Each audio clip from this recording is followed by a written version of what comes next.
check.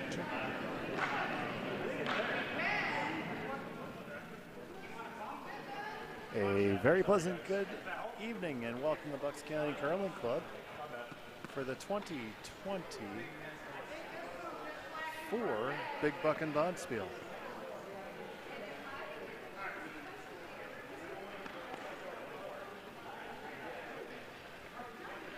We have 32 teams from across the region out here to give it their best effort for the curling club.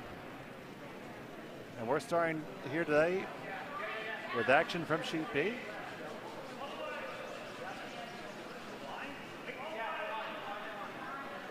We have the Bucks County Curling Club skipped by Wade Norquay.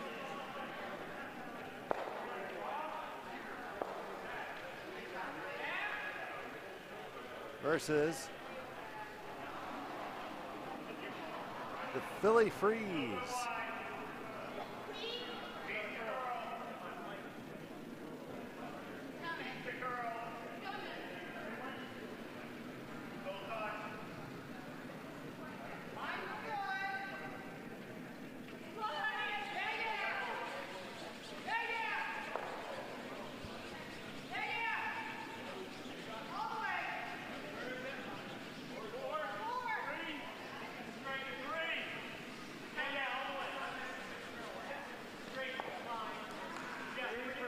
So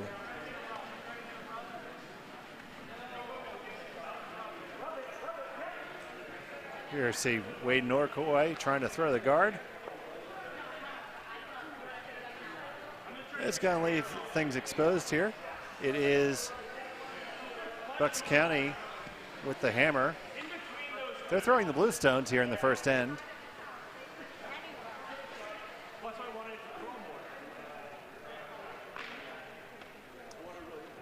Philly Freeze has Jake Plotcher as the skip. Ben Messick is the vice. Tom Totoro the second, and Ryan Bensinger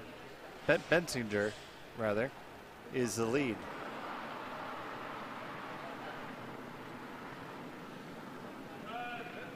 So final stone for the Philly skip.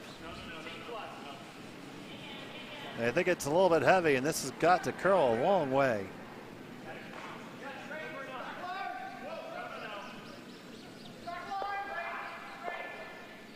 This is hanging out there wide, and it's going to drift out, and that looks like it's going to give Wade a shot at 5.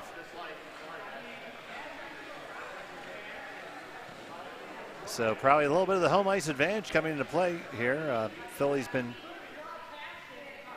closed for the season, where we've been playing right through the summer. Oh, and they're even thinking maybe that top one's a biter, so this could be a shot for 6.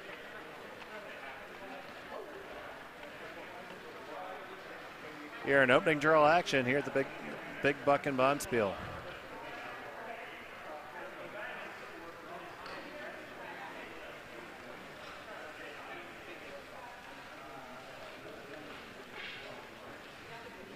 This is the 7th iteration of the Big Buckin Spiel.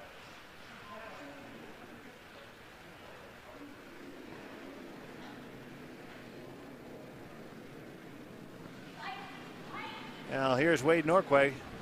Final stone at number 1. Looking for 5 and maybe 6.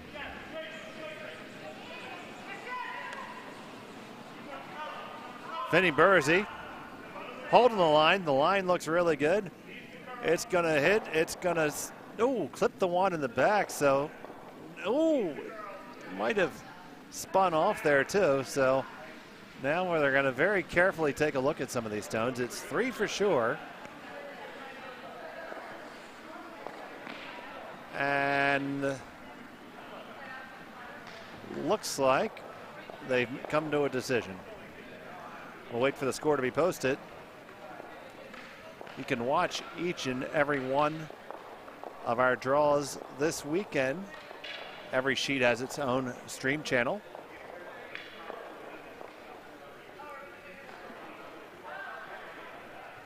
Over on sheet A, we have Mark Mooney from Plainfield playing against Diamond State. On sheet C, we have Kevin Steyer trying to defend his crown and his team from Bucks County against a squad from Utica. And we have Diamond State and Philly duking it out over on sheet D. So the score is up. It was just a score of 3, so a bit of a relief there for Jake. The governor called and they put a stay in the execution there.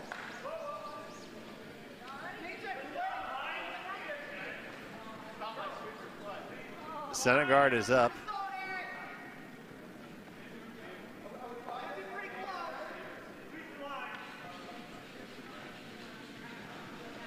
Here goes Ryan, the Philly lead, trying to curl underneath.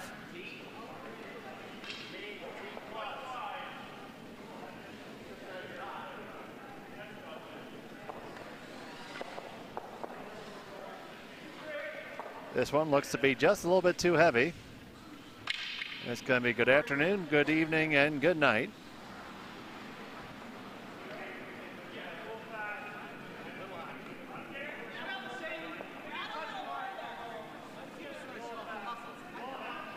If you're new to curling and aren't exactly sure what you're watching, well, first of all, welcome to the sport. And second, if you have any questions, feel free to type them in the chat and I can respond to them as we go.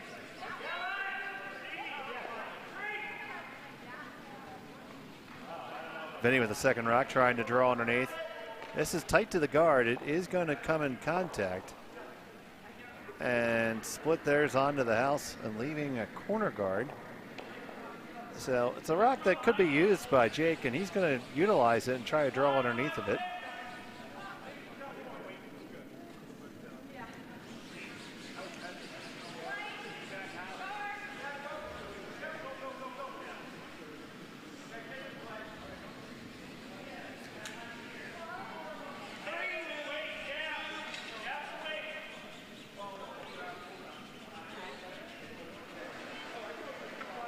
This one is curling a good bit, and it's going to end up being a guard.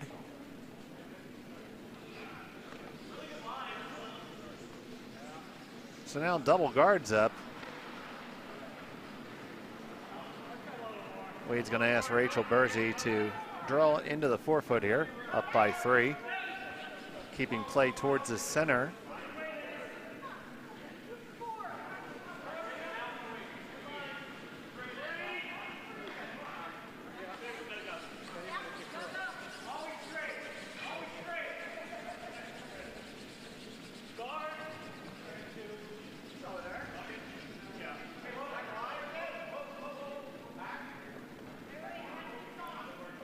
This one just a little bit light from Rachel.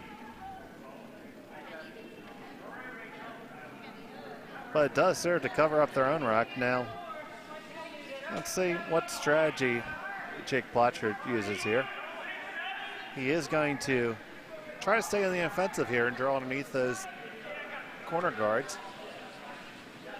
The Bucks County stone is only in the top of the 12-foot, so very, very beatable. It's not likely to be the scoring rock.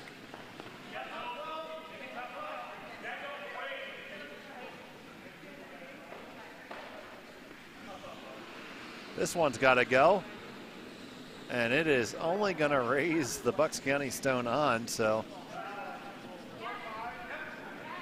things moving a little bit from suboptimal to poor.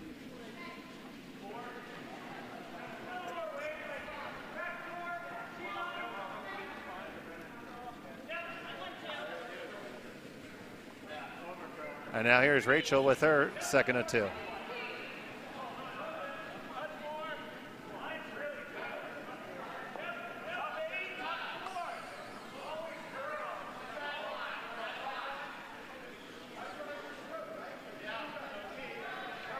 Going on, try to tuck this in. Nice and tight. There it is, just like that sheet at the motel that you can never get out.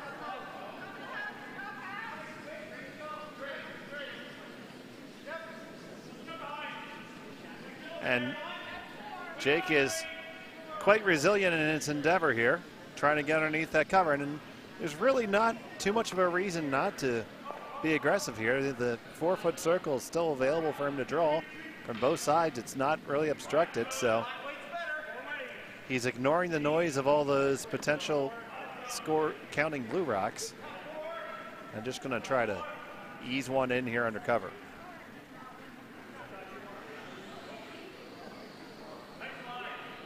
And this one's going to ease its way back to the barn as it has just a little bit too much pace on it.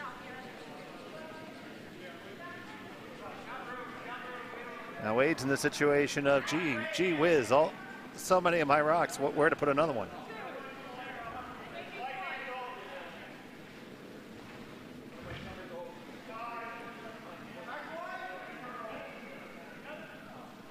So Bill Niedrak throwing vice rocks for the team this weekend.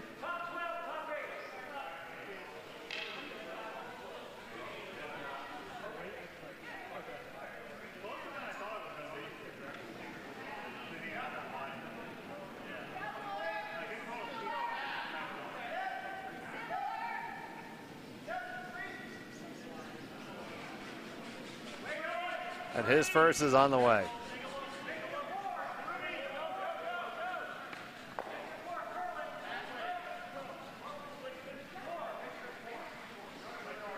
Good communication. They're just trying to get it in just the right spot right now, just the right spot. And that's going to just kind of come on over and have a cup of coffee at the top of the house there. So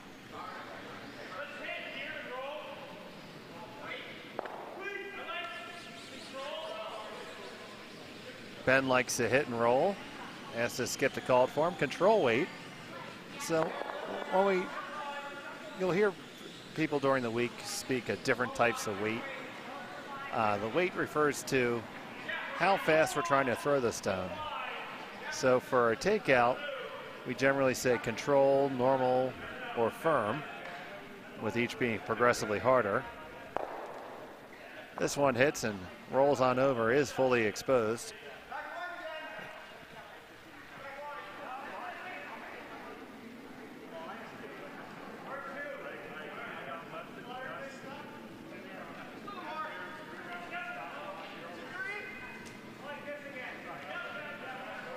So much to Bill Niedrak's delight, a draw has been called for him.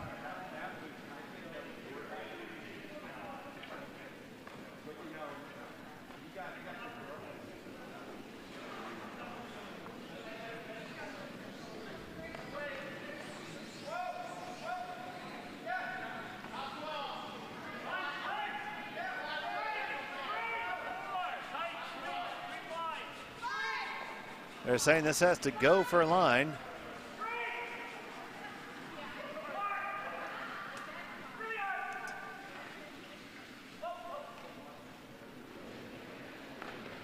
It's gonna get right on by. They did a great job of controlling the line. They might have just added a little too much weight to it. Now, you see here, Ben is asking for a tap by holding his broom horizontally there. Jake prefers the draw underneath, and I would have to say I concur with Jake here, because you're going to come down to backing, and if you make this shot well, you're going to remove all those counting stones from play.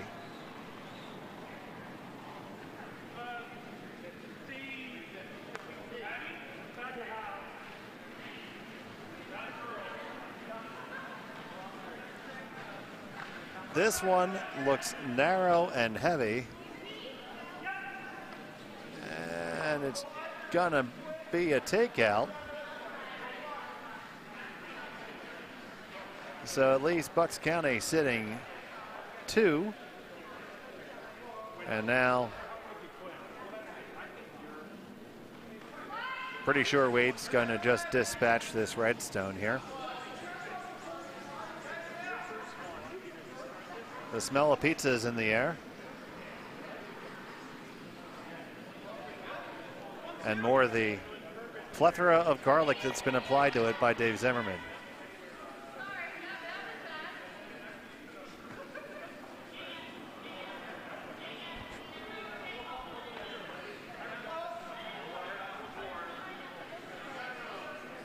And a totally unrelated story, shares of Christopher Ranch went up by 2 points.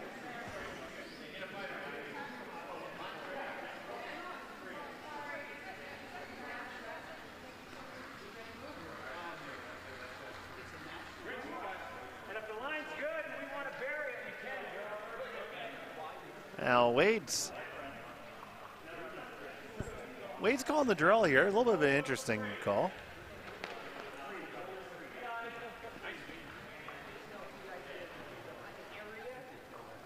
I think I would probably go with the takeout here, but he is looking to draw underneath. Try and protect against the skip stews.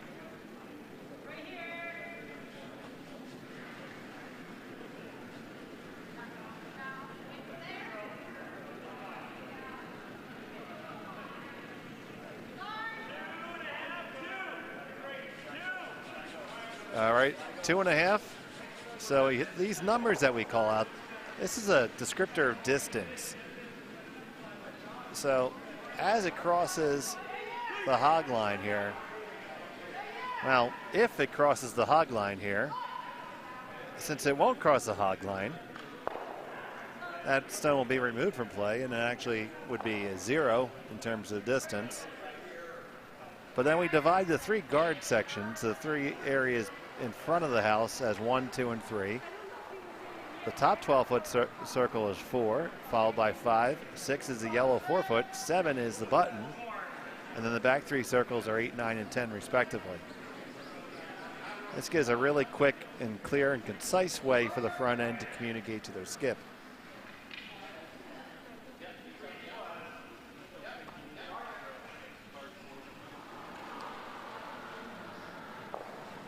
So, Jake Plocher.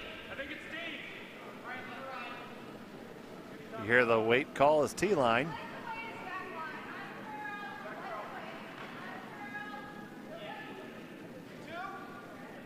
Trying to get to the tap. Maybe he should have swept it to get to it, because that's just going to skitter and be wide open. And it skittered all the way through. So, really had to recognize in that. That's an instance there where continuous communication from the front end could have saved that shot. Because I'm pretty sure there was a point when they realized that that was more than T-line weight, and no call was made down to the back. And had the vice skip Ben known that it was a little bit heavy, he probably would have called for a sweep there and gotten a tap instead. So for those of you watching at home and thinking, you know, oh, I only play lead, I only play second, you are vital to the success of your team.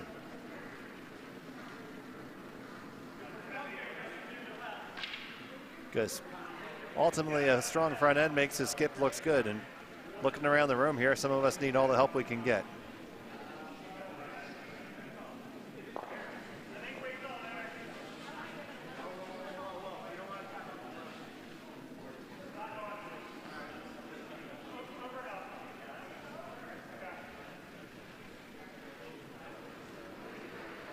So here's Wade Norquay.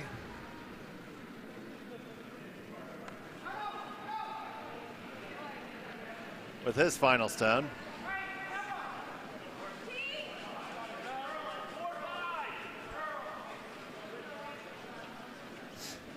You hear Vinny saying 4-5. Rachel said T.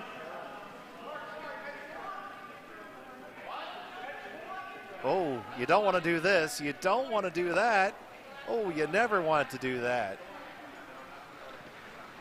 End up raising their opponent in to be shot. So now, going to be a shot for 2 for Jake Plocher.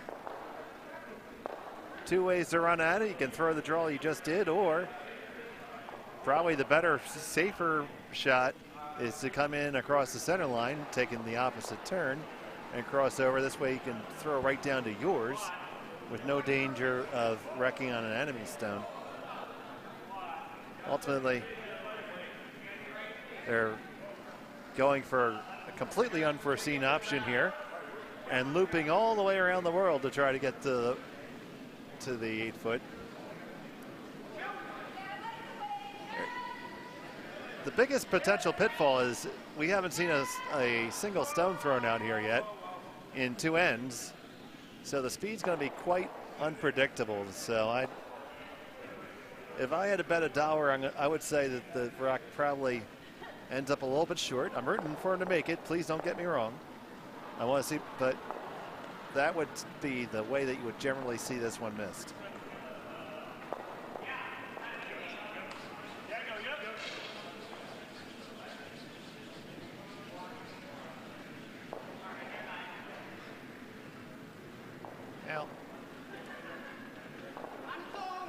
The weight was probably pretty close, just unsure of where exactly he had to be for the line. Once again, because he hadn't been there before, and it was the first time taking a look at it. So it is a score of 1 for Philadelphia. Bucks County leads 3-1 after 2 ends.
Back here with action in the 3rd end of the Big Buckinspiel 2024 from the Bucks County Curling Club in Warminster, Pennsylvania.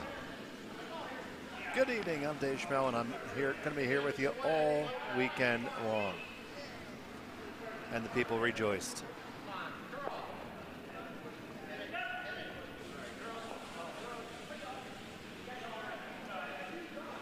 Looking at first game action here in Pool A. Big Buckinspiel is a pool play spiel, so 8 pools of 4 will play a round robin to determine their seeding into the final round.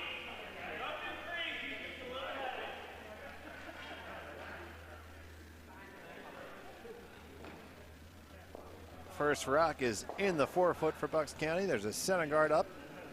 And here's Ryan from Philly, looking to come right on down.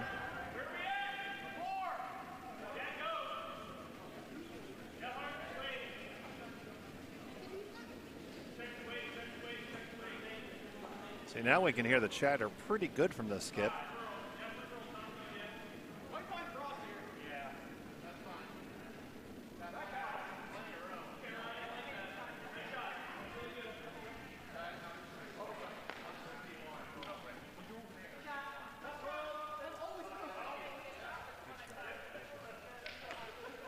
Sells in there the 4 foot, you hear a control weight. So a control weight shot would be about 10.5 seconds to traverse between the hog lines. So 10.5 seconds from now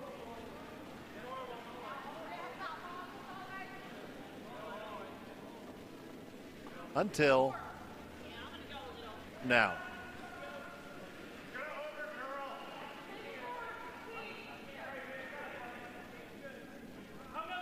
And what looked like it was just a little bit toasty. That's probably why I didn't have the time to curl there.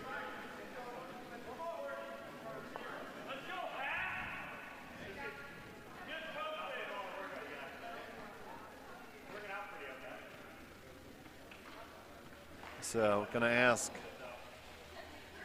his second time.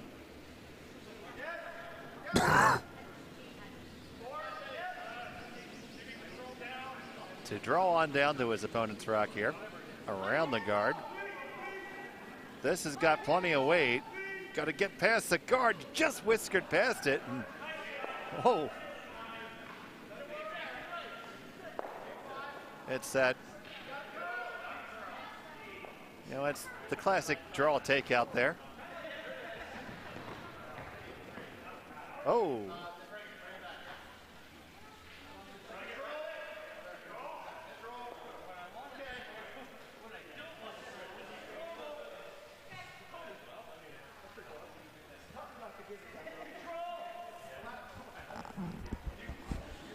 Okay, looks Tom took a bit of the header there. He kind of missed it. That step kind of showed up kind of quick. Yeah, to forgive him, he just started walking yesterday. Brand new set of feet on him. And Rachel's going to throw a pistol there. One, and he got the other one moving too. Nice shot from Rachel Bursey.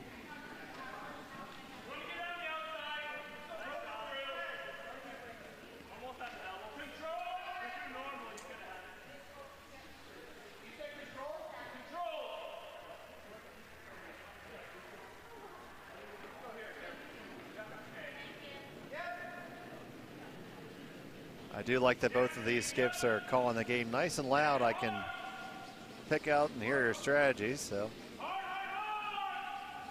this has got to hurry. Got to hurry hard, digging hard. Can Ben hold it there? They're going to wick it, and it's just going to jam everything. And that unfortunately had Smuckers written all over it.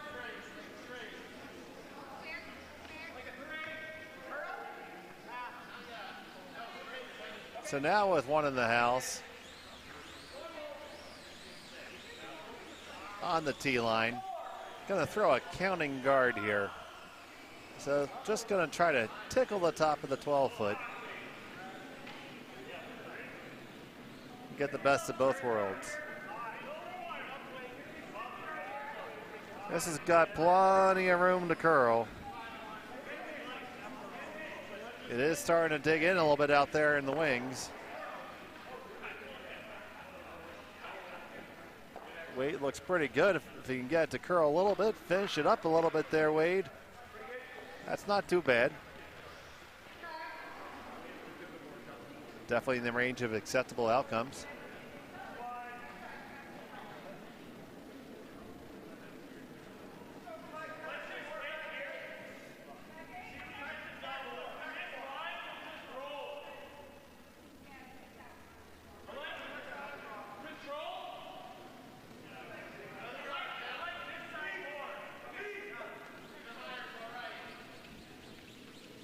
Gonna throw the takeout, gonna come from the center out.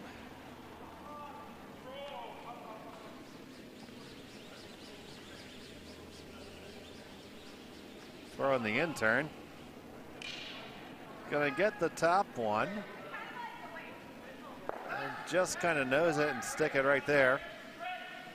So Wade's probably gonna ask Bill to return the favor, although he doesn't have to. I mean, it's drawing top four is a hell of a call. And that's what Wade's going to go to.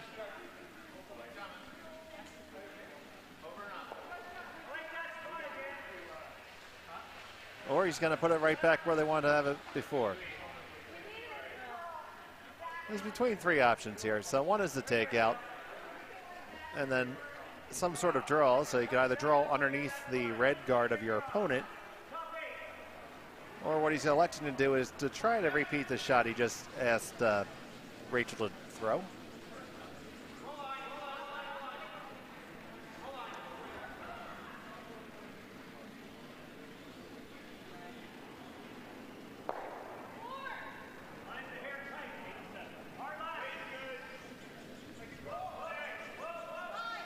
This looks heavy.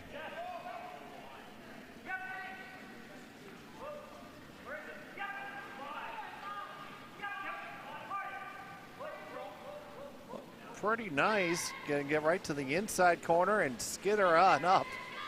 Don't know if he could have walked it down there better, you know, based on where he wanted it. So now we're gonna get the hit parade going.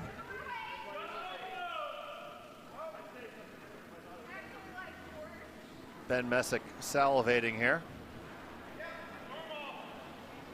Throws normal weight, a little tight to the brim though. He got a sweep. Got to hurry hard to get it out there. Gonna just pick off the top one, and the shooter's gonna skitter on through. Still one shot for Bucks County.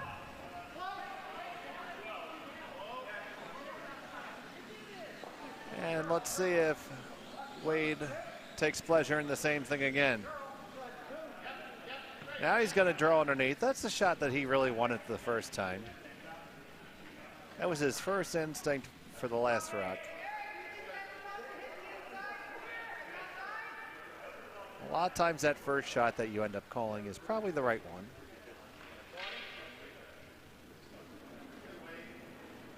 This will force a run back attempt or a really tough freeze, so I like this call 100%.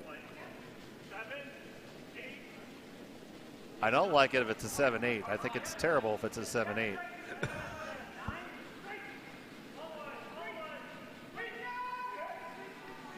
Trying to audible to a plan B here to get a little wick to throw the brakes on. And you're gonna do that.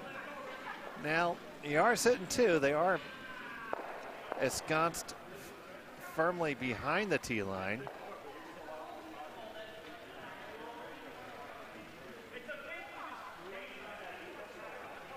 But I get a feeling that Jake's never seen a double he doesn't like.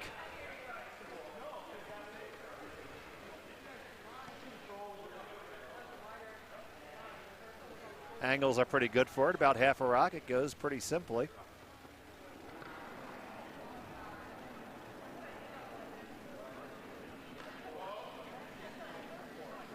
Should get plenty of action coming, especially with this turn.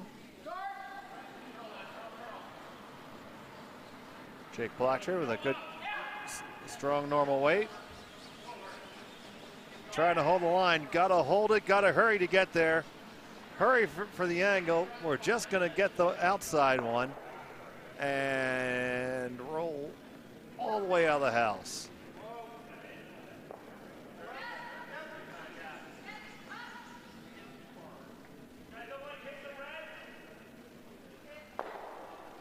Now it's Wade's turn to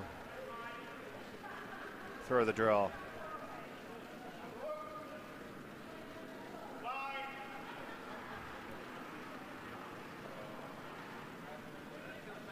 Wade Norquay, originally from Winnipeg, Manitoba, now makes his home in Hilltown, Bucks County, Pennsylvania. Affectionately referred to as Wad at the club, because we misprinted a club trophy and it just kind of stuck.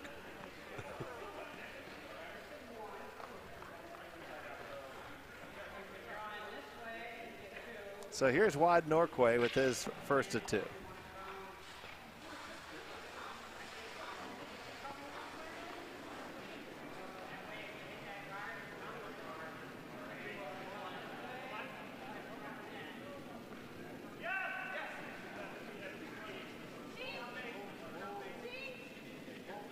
Heard tee. We've had quite a few rocks in a row down this line. That does have a tendency to make it go quicker and quicker and quicker.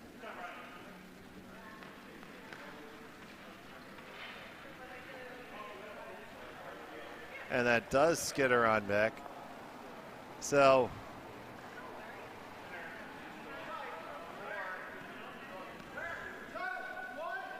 Jake either has a double takeout here or he has a freeze. Nestling in there for the freeze is the best call because it definitely gets you out of dodge. If you can just lay one in and have it sit right there in the crotch.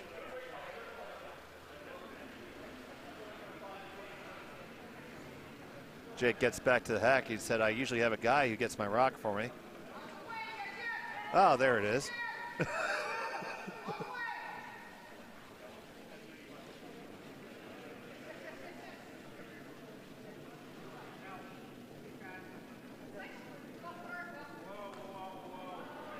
Final stone for Jake Plotcher and number 3.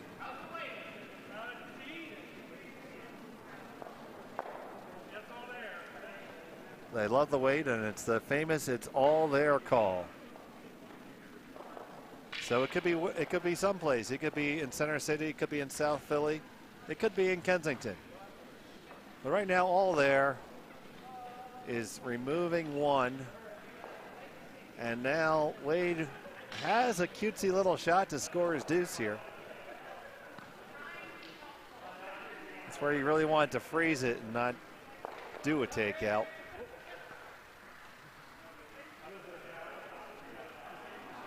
So he's going to throw about backline Wade here. Just needs to nudge the Philly rack and hold everything around there.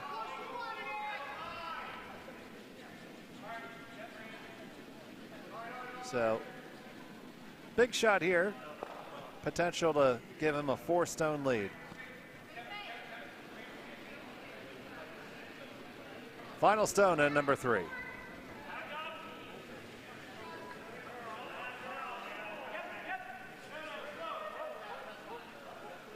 Waiting for it to curl. Looking pretty good. It's tracking. There you go. And that's a score, 2.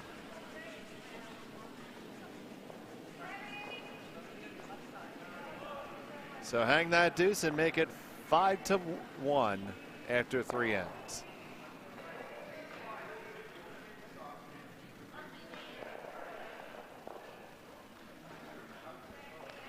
Giving an updated scores around the ice. Over on sheet A, Mark Mooney.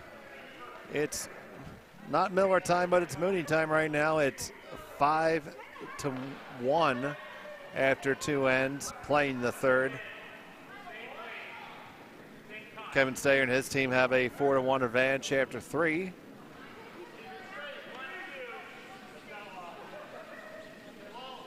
And over on sheet D, it is a 5-0 lead for Diamond State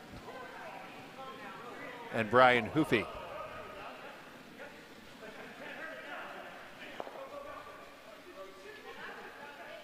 Back here on our feature game, that first guard is up from Vinny Burzy.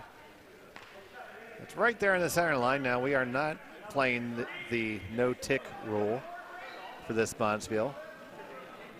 So participants are free to call and miss all the tick shots they like.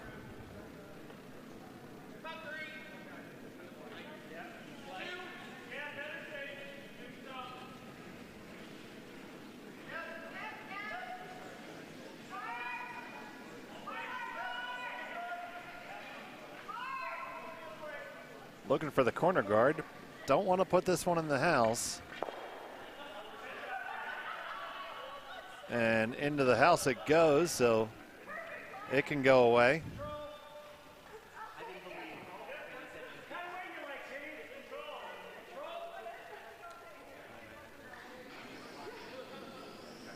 Control weight called for.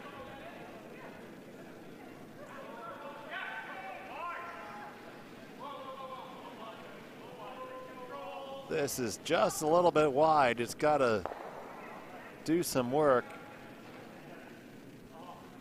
It's got to curl over to Kensington. That's all right. No worries, he says. Wade being very Canadian in his disgust.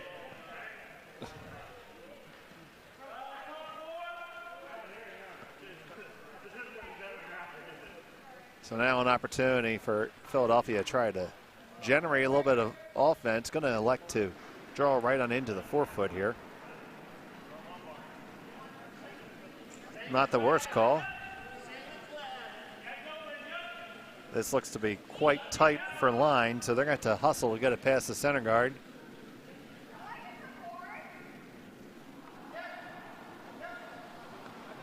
It is going to come in contact with that center guard.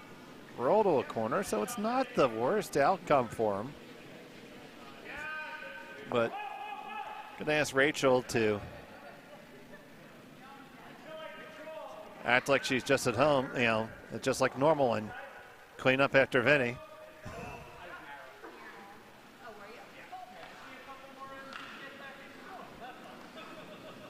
Rachel and Vinny are wonderful hosts to their friends over the summer. Sunday fun day at the Bergy household is something that we try not to miss.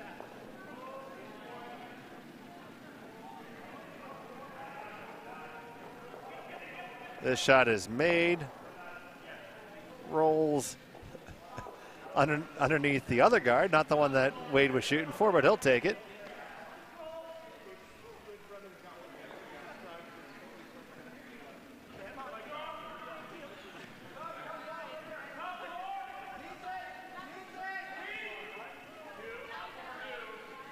Going to draw underneath here.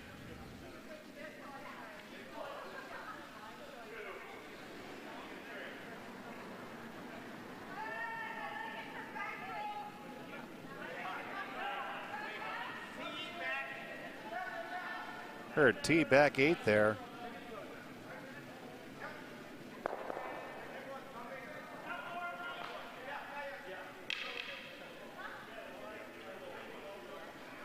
So there's the tee, there's the back 8, and there's the back 12. Through the house it goes. Wade's going to try the same draw here. Now, right down the same path again, so it's very important to realize that this line is warmed up.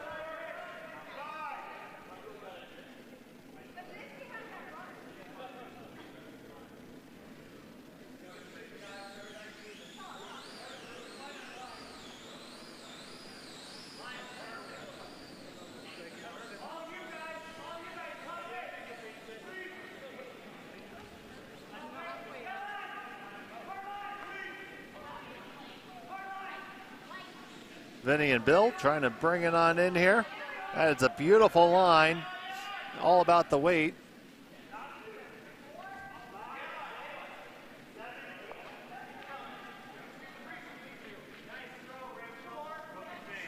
Just a little bit deeper than they would have liked it.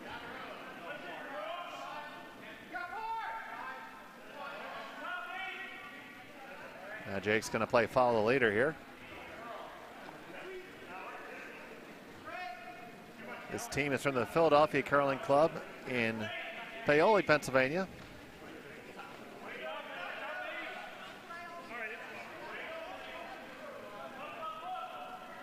The vice skip Ben Messick is playing here over the summer.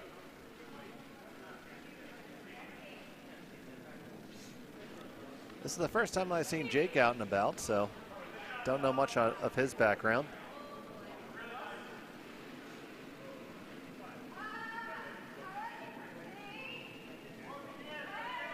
But, you know, he is a curler, so I'm just going to play the odds here and say he's probably somewhat socially awkward and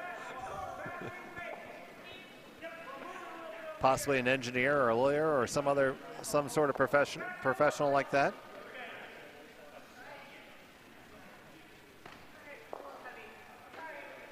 And enjoys cribbage.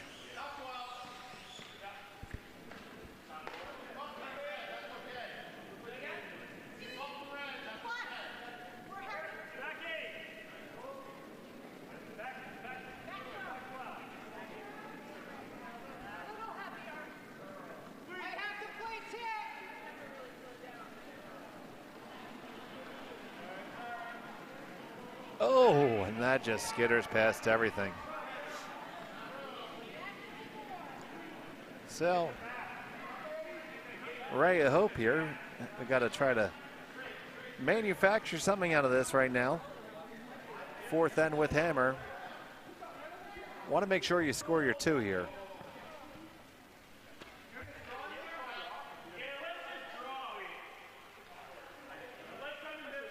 Okay, here you go, just draw.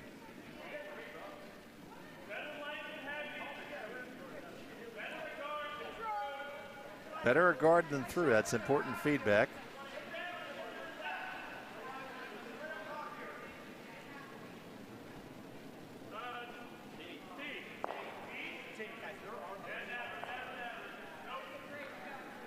the call from the Brushers is T-line. It's a little bit wider, so I think it might not get that far. Usually goes, it digs in a little bit at that point. But that's gonna let that handle fall right on off and just end up as a guard, so it's not a bad outcome. So Skips do need to be mindful of the game clock here. We're playing 95-minute time games for running time. All rocks need to be delivered and then come to rest from the 6th end in order to be able to play 8. So you play the end that you're on and one more. Right now we have just a tick under 40 minutes left in the clock. So this game's not running slow, but it's not running quick either.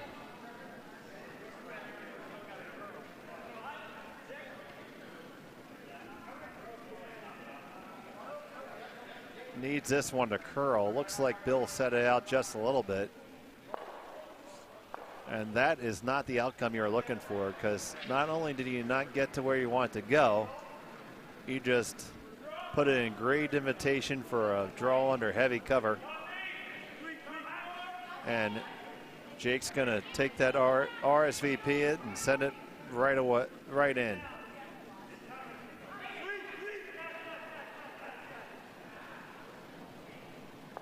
Ben Messick with his second.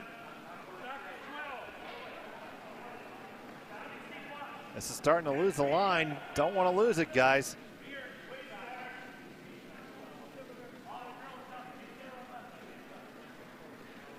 Ooh. It just had all the weight.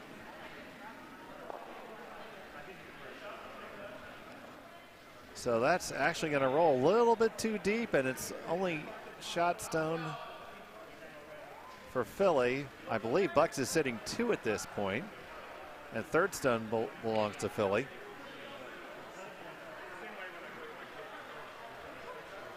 Once again, you're tuning in to the 7th Big Buckin Bonspiel here at the Bucks County Curling Club in Warminster, Pennsylvania.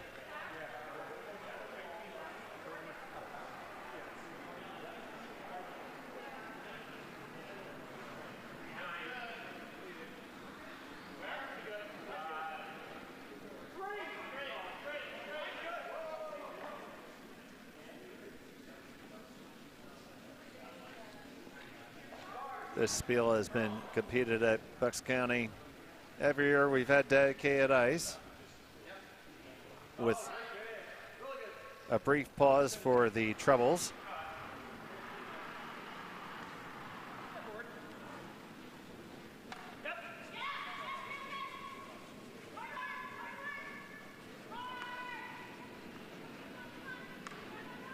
So Wade Norquay can really put the pressure on his opponent here with a good draw.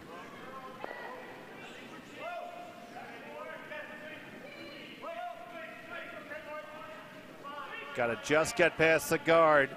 Rachel kind of trying to get it just past. They do have it past now. Can they get it to settle down, simmer down? And it does not. It sautés its way to the back 8 foot.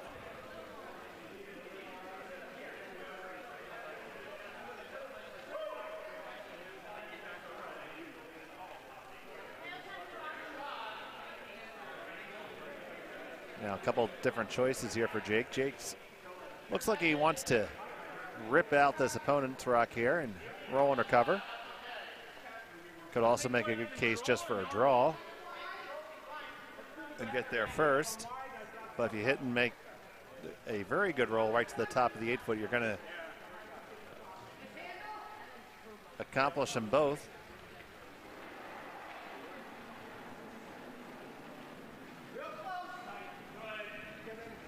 So this is a big shot here for the young skip. This has got some curling to do. It's gonna get the top one. And just kind of tight walk along that tee line, like it was Wally Walenda. But it does leave them sitting 2. So, must make draw here for Wade Norquay.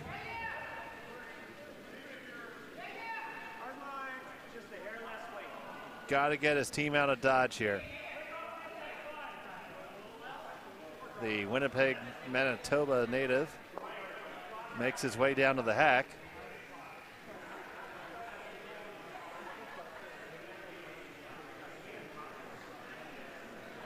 Discussing what type of the beer they're going to have after the game.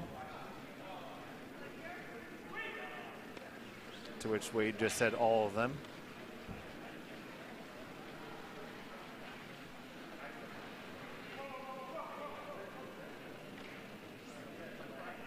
Final stone for Wade Norquay.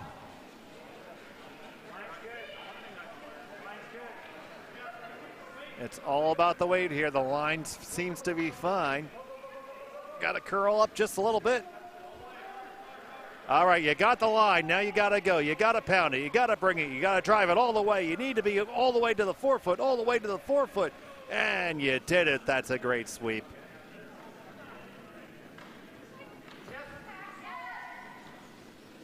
So now really no worries. The stone does look pickable. There's also, if he hits what he can see, he's going to score 2. There's also an angle raise available for 3.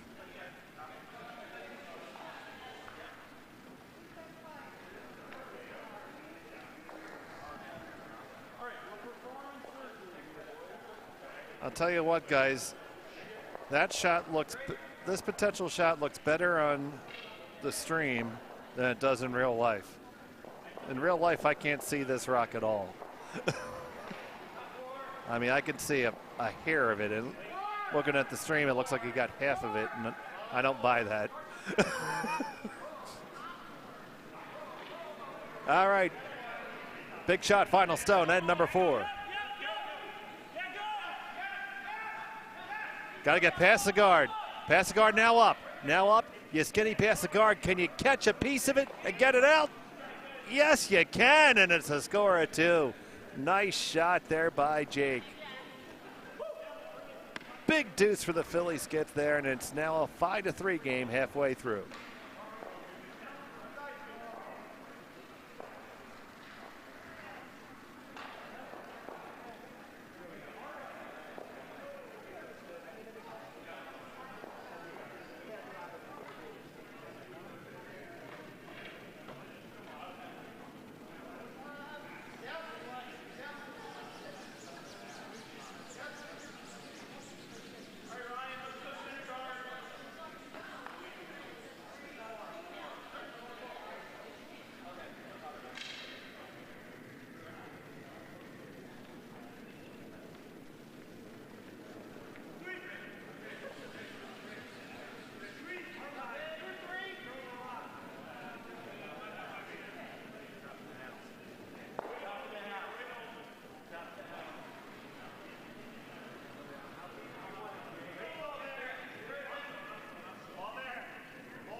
And we're back here for the second half of this game between Bucks County Curling Club, Wade Norquay, and Jake Plotcher of Philadelphia. From the 2024 Big Buckin Bonspiel here at the Bucks County Curling Club, I'm Dave Schmill.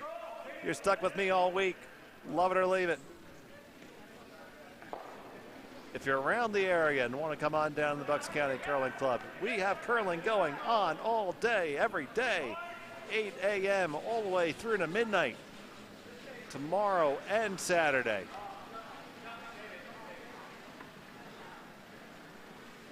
We're gonna have some fine hospitality. We're making Philly roast pork sandwiches on Friday night. We're making cheesesteaks on Saturday. And we got the soft pretzels out today. This is an all Philly all the time spiel today, this week.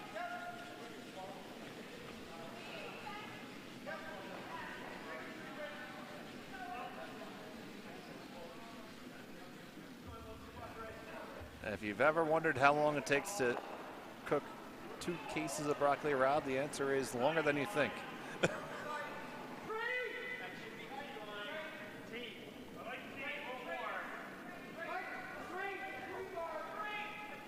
First stone from Philadelphia is in the house. Bucks flash the takeout, so now Jake's going to try to park one underneath and tuck it in there.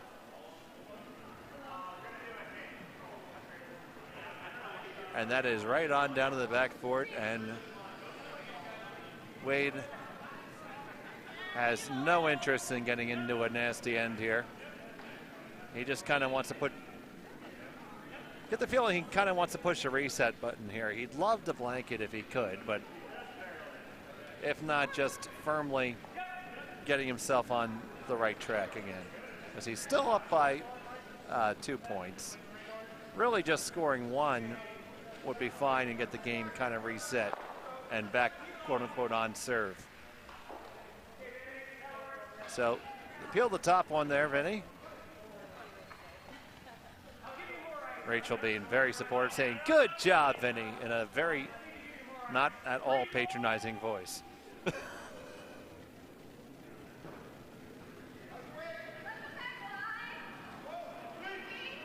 And we have some runaways going on over here. Brian Hoofy is running away with his game over on sheet D, and Kevin Stayer is up 9-1 after 4. So we have 8-0 and 9-1 on sheets D and sheet C. And sheet A, Mark Mooney is continuing to put on a clinic. He just scored, well, a lot. Yep, he just scored another 3, so they kicked the field goal and they're up 10-1.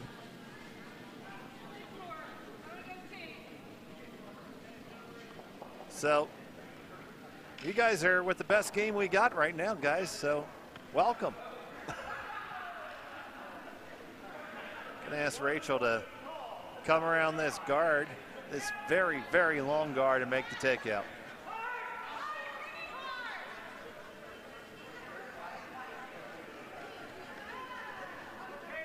It's gonna wreck on the center guard, but that's not a bad thing.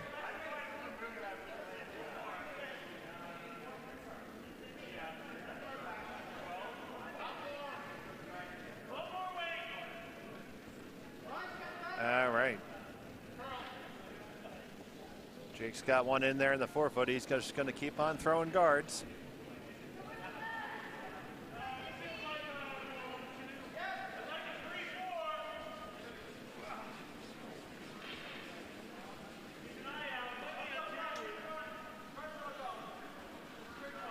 Well, he asked for more weight and he got it.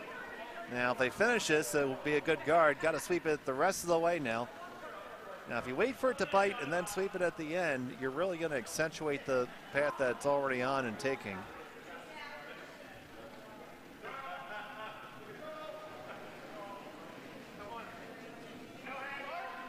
Rachel's going to attempt the double takeout here.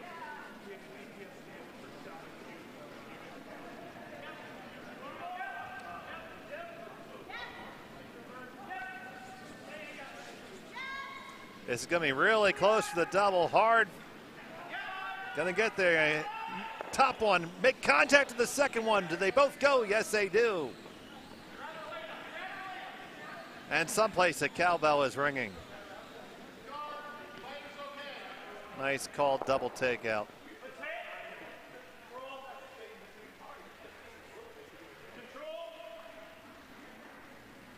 So now Jake seems resigned to giving his opponent a blank here now without guards, asking Ben to throw the takeout. Ben just had a very flirtatious relationship with the hog line there. Did not leave a lot of room for the Holy Spirit. Makes the takeout.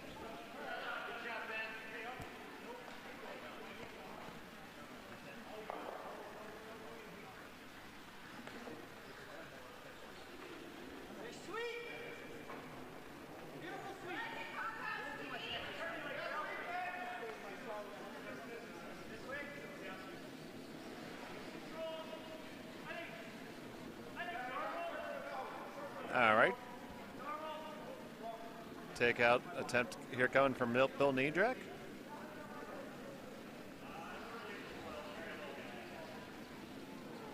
Bill Niedrek, longtime member of the Bucks County Curling Club, also a founding member of the Jersey Pinelands Curling Club.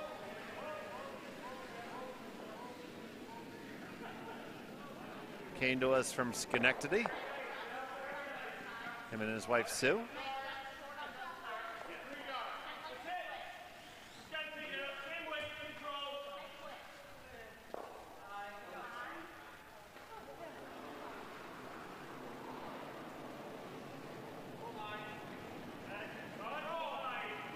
So, looks to me that Ben just got done his shift at Trader Joe's.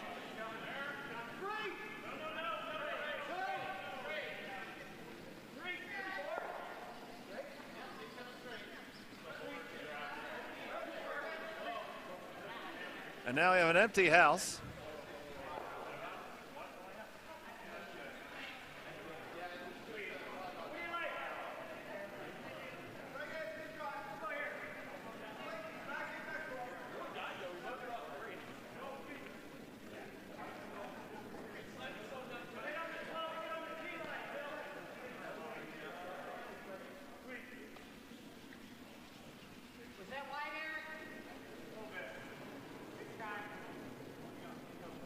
So it gives you an opportunity here to, while we're waiting for this possible blank end here, we have some exciting things going on for members of the Bucks County Curling Club. Our members of our junior program are going to be Team USA at the World Championships in Cortina, Italy in April.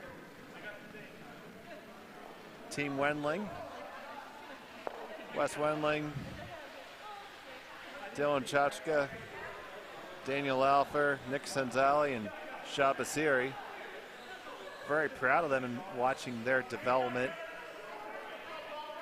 from young curlers to, most importantly, fine young gentlemen as well.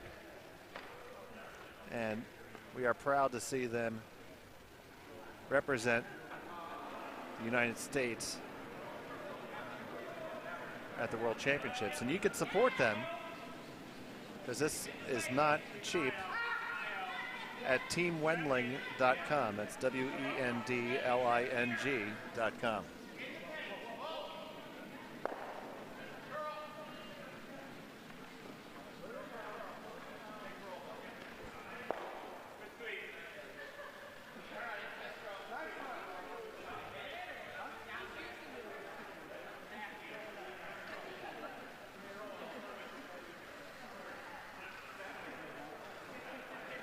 So we're going to keep on trading hits here, and Wade's going to try to convert this blank.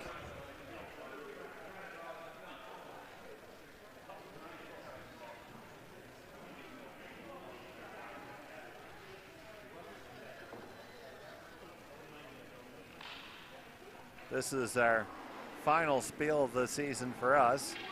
We officially start our new season in October.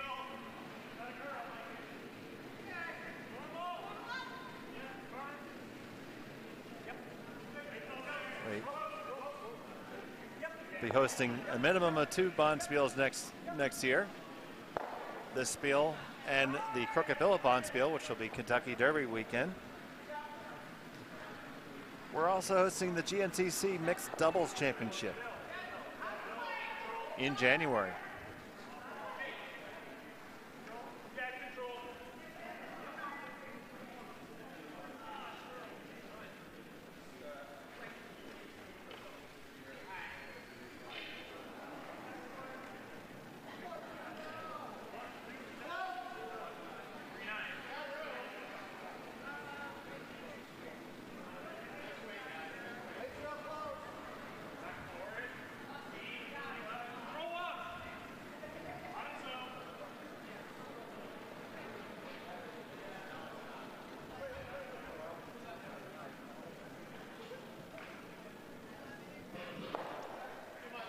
It's going to hang around the edge of the 12-foot, so he's at least making the takeout a little more difficult for his opponent. throw out to the wings here. Now Wade Norquay, through his competitive curling career, was a career second. So leaning back and hitting stuff is not anything that he is not familiar with.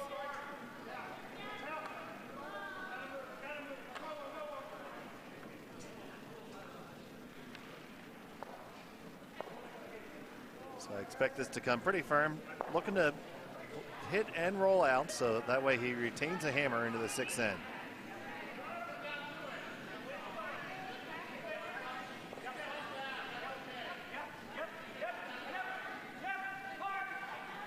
Gonna have to sweep hard to get it to roll out. It is gonna stay, it's gonna be a force. Score 1 for Bucks County, so they'll take a 6-3 lead heading into the 6th end. Now, Wade kicking himself a little bit for that one. Would love to have gotten the blank so he could have had hammer in the all-important 6th end. But he'll take the point nevertheless.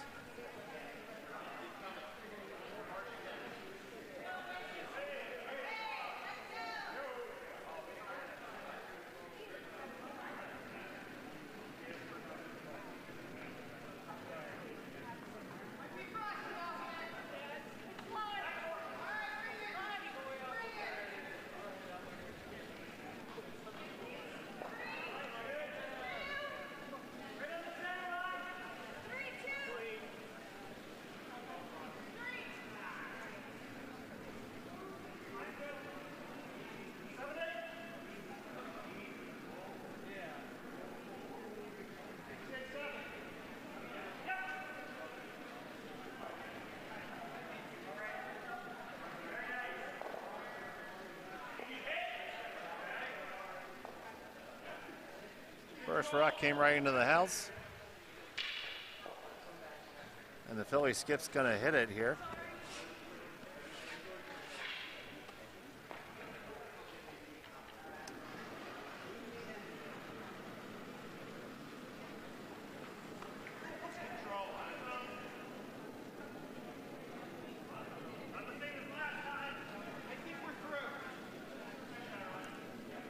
It's gonna hit and stick.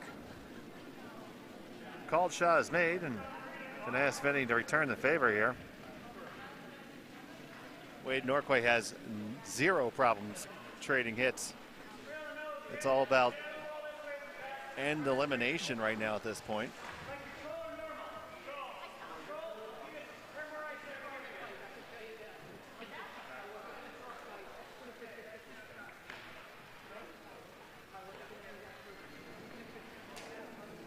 Vinny Bursey with the takeout attempt. Good control.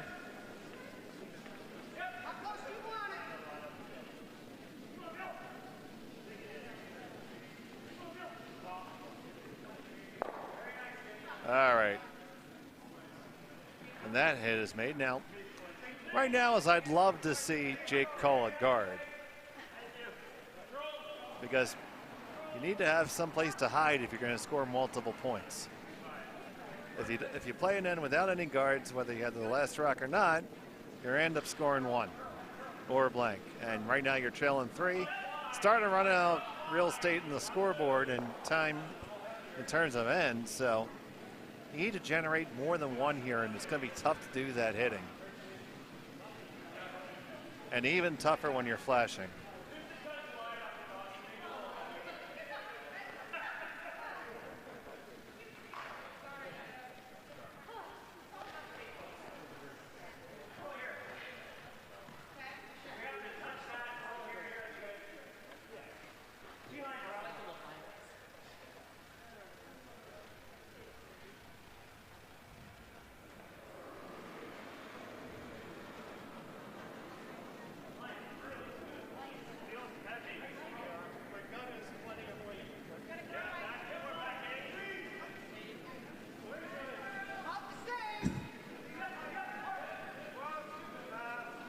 Trying to get this to draw underneath, but this is okay if it's going to wick and get some separation here. So now we got stones at the 12 and 9 on the clock.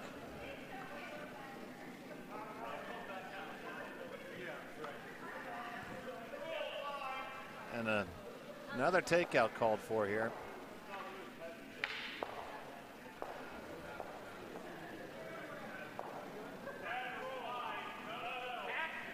Need to get some guards into play though, because it's really, really tough to score points when you keep on hitting stuff.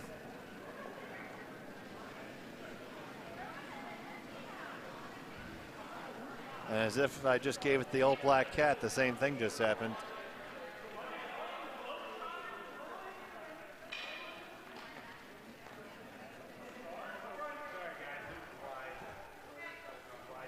I think for a hot second there, Wade was very much considering throwing the rock through the house. Last thing he wants to do is give his opponent a guard.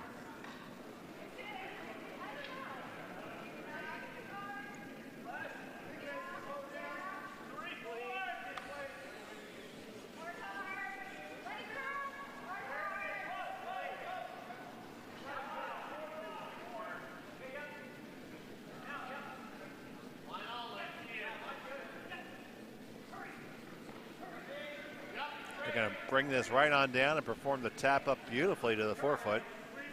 Very nice throw. Now, unfortunately, put yourself in a situation now where you have to hit this.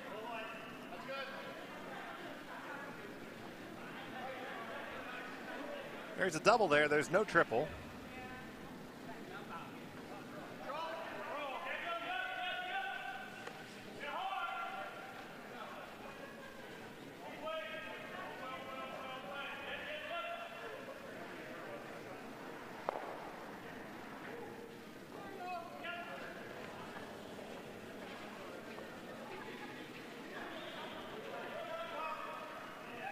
It's going to peel off the top one and roll out.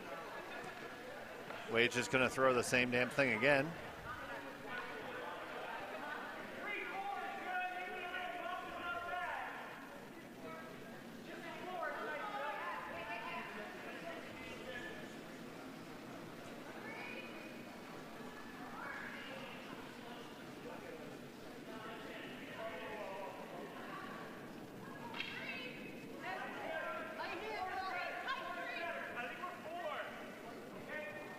Okay, so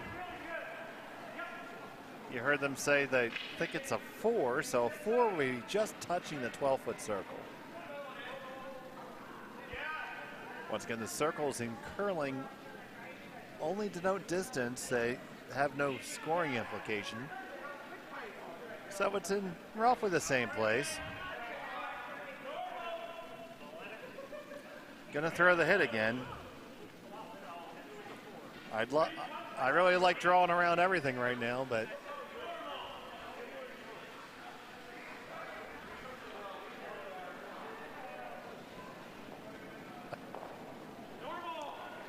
from the YouTube comments, for those of you not watching, saying that this is a difficult way to execute it, as Bill Lawfer says, like getting into a land war in Asia. Just a lot of territory. Removes just one of them. Just going to ask Bill to clip it.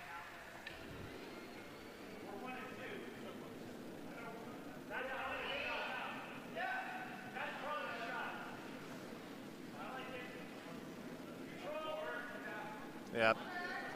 He was mentioning to his team that they are sitting first and second, but at the same time, they don't want to tempt fate here.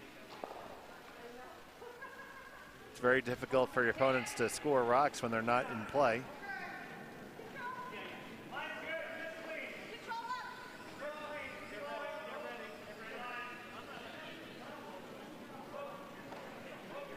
Vinny is ready to pounce like a tiger.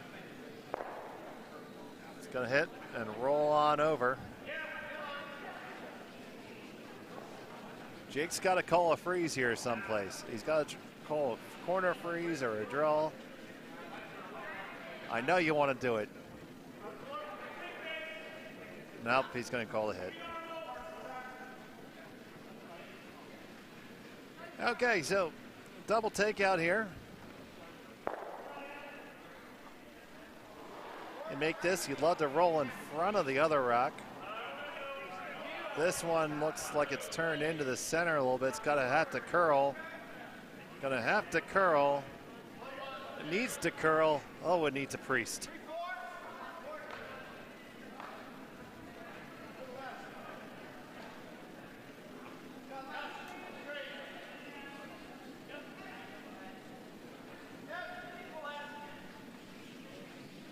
So Wade's gonna probably put one right in the top of the 12-foot here.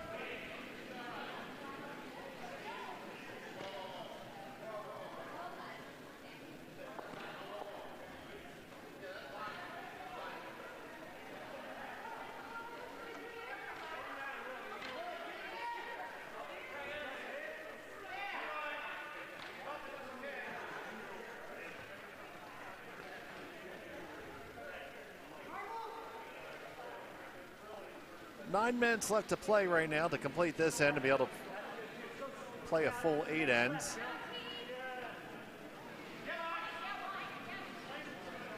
Looks like each of our other games most likely will be ending early.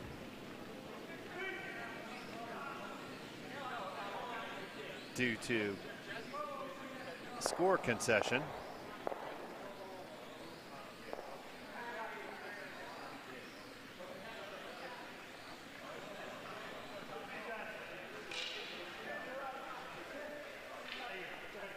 So Wade Norquay sells on into the hack. And the right-hander kicks and delivers.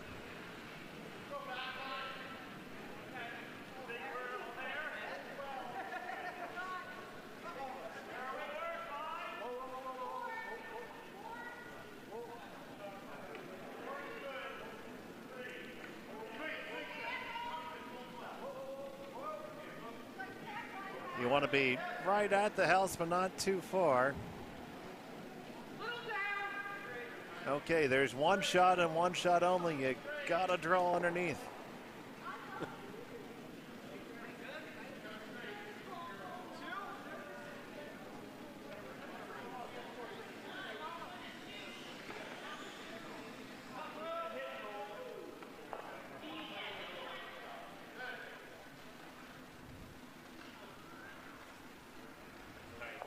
So this is the other shot you call a hit.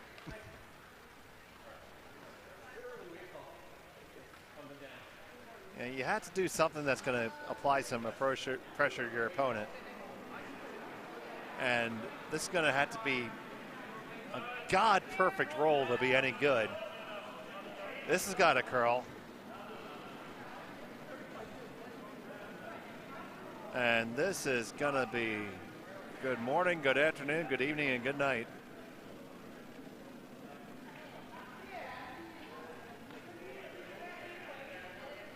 So Wade's going to try to increase the minefield in the DMZ here.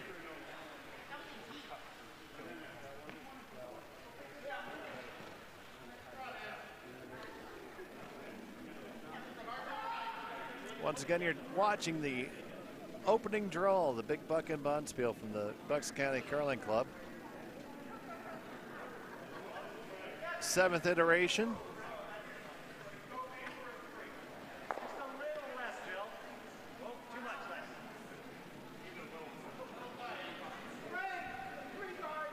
We could really put the screws on his opponent here. Already sitting 4 without hammer.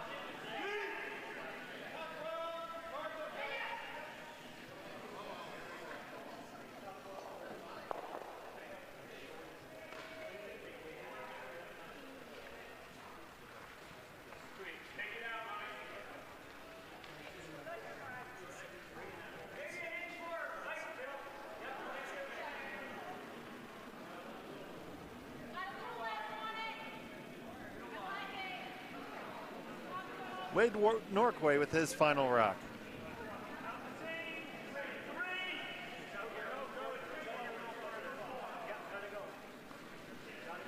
a little lighter than they would have liked it. So you got the Birzies.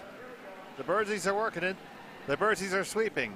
The Birzies are dragging it. The Birzies are trying to get the rock to go all the way onto the house. And it's right nibbling onto the 12-foot. So it's a draw to the 4-foot for Jake Plotcher. Or hit and roll onto the 4-foot.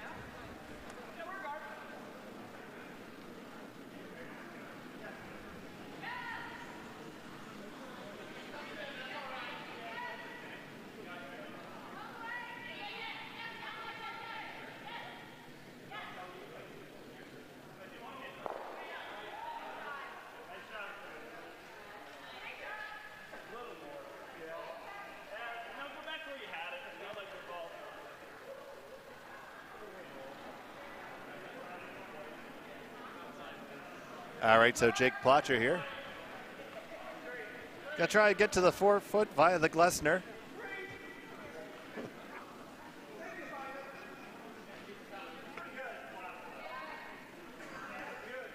So hit and roll onto there.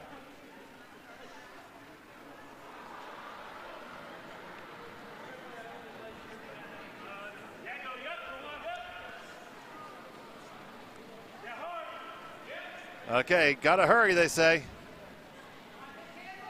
Gotta get the hit. Oh, I think you overswept it. Oh, you did. Oh, and that's a steal of 2 for sure.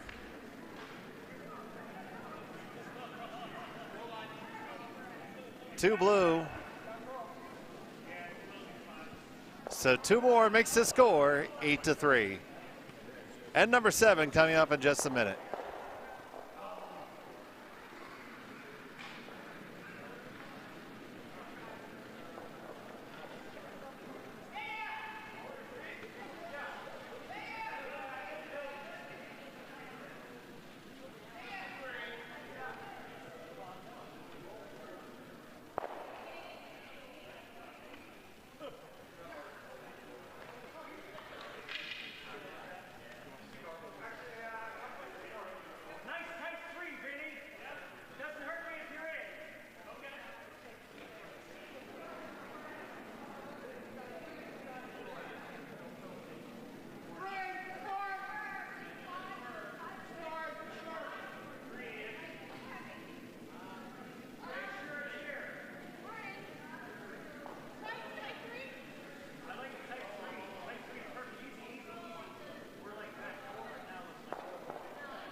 All right, back here for end number 7. Here on our feature sheet, now the corner guard is called for. We have our first final score.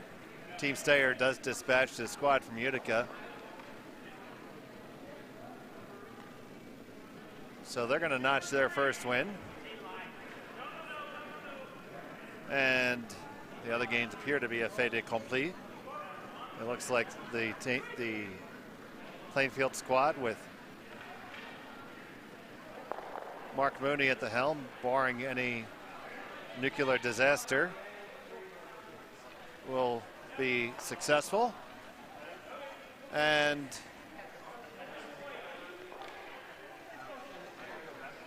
things are looking pretty good in Hoofytown right now, but it does look like he might give up a steal, so that game might go a little bit longer. Our Bonspiel committee chair, Dan Pearson, out there to monitor the time.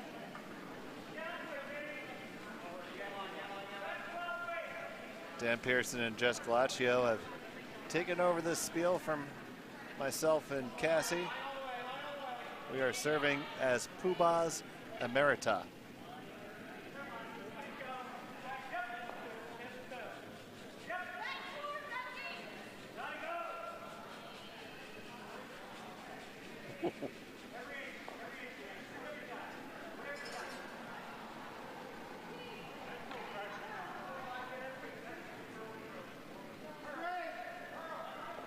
That is a steal. One. Oh. Lori Neal just took a bit of a header.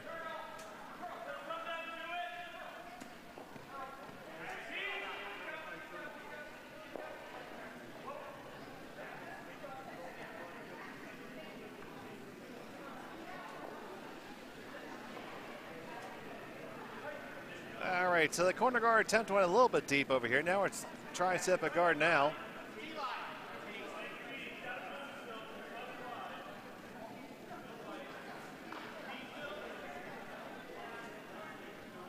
This one needs to curl a little bit.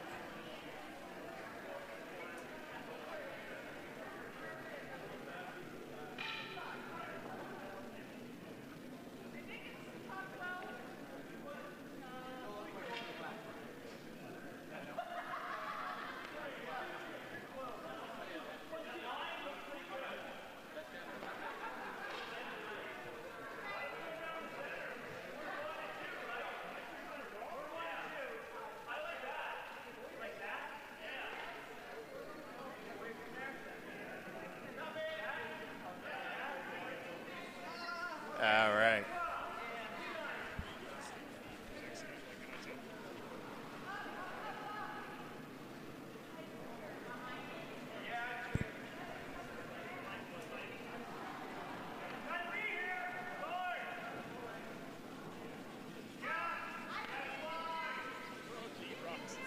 Okay. All right, so we have 2 rocks in play here for Wade Norquay.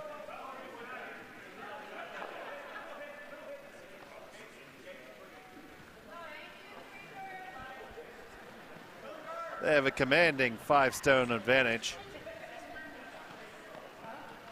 in their first draw.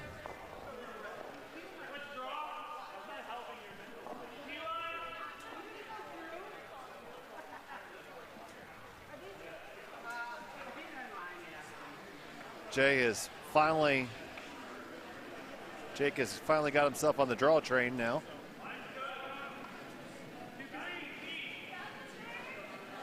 But unfortunately, I think he left the station without him.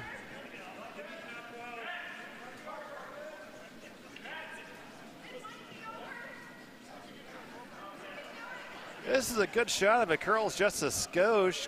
Get up there a little bit more. Now ease in there. That's not too bad. Lots of jammability there. And they are line shot at the moment. Rachel Bursey's going to look to throw the takeout here.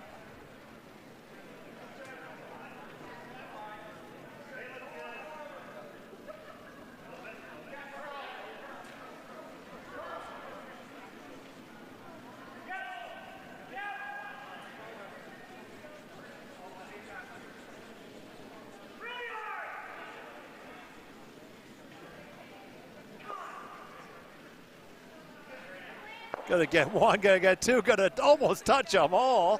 Another double takeout for Rachel, but who's counting?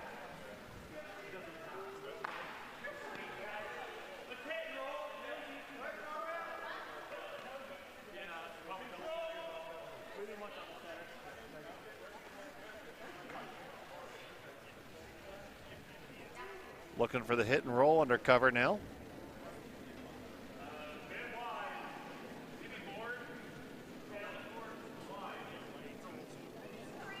Fair to say it was board weight. This team is made up entirely of curlers that have been playing less than 5 years.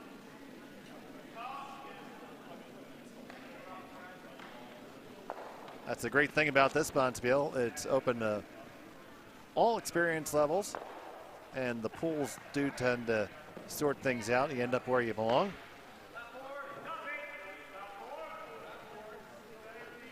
They still haven't figured out where I belong.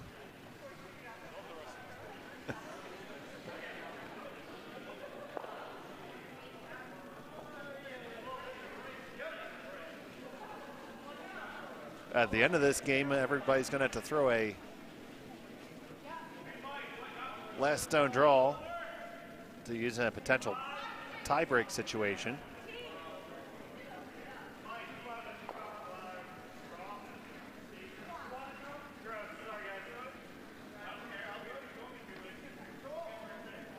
Nejak throwing a bit of a spicy draw.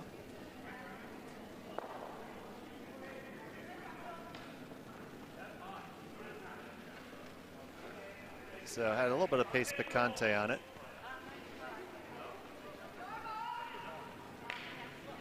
Jake's gonna ask for a pop and flop here.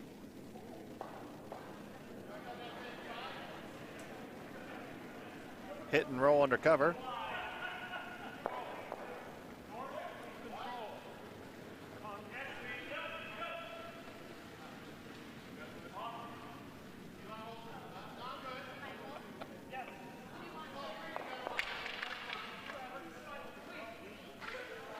Well, that unfortunately did not have the intended outcome. As being wide, it neither popped nor flopped.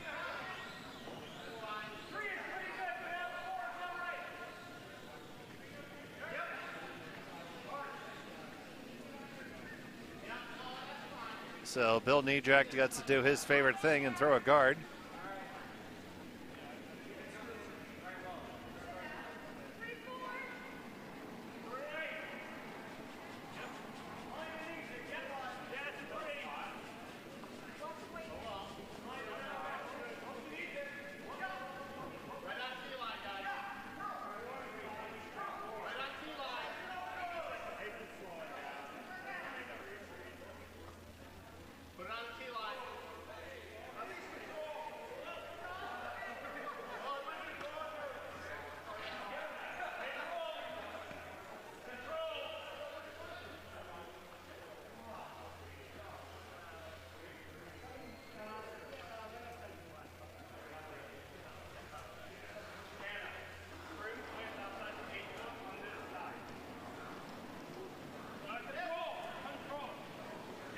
So we're going to try it again, going to try to have a better outcome this time.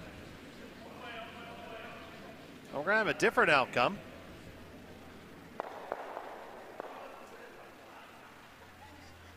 Or a different process to get to a similar result.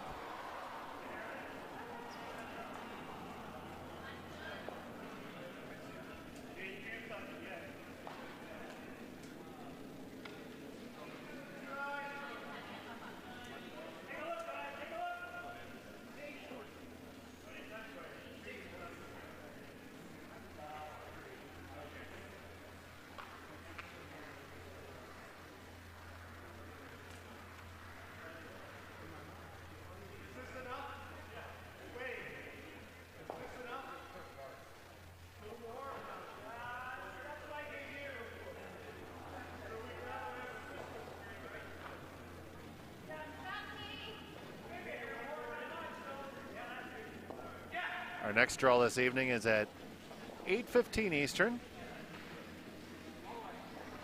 We'll keep the stream live.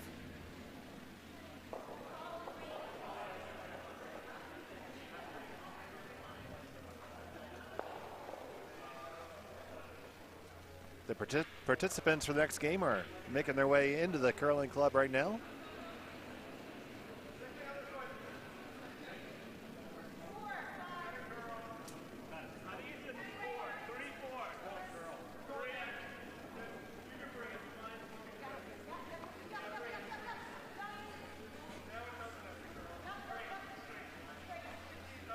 Here comes the guard for Wade. It's pretty good.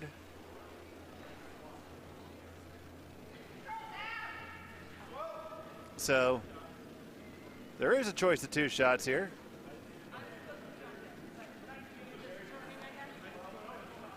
This is the correct one. Throwing the draw around.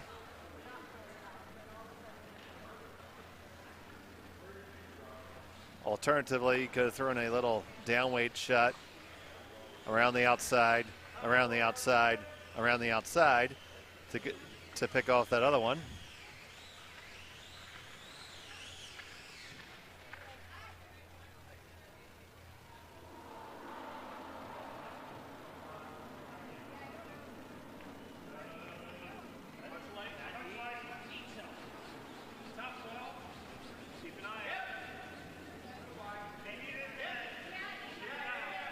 This has got to go.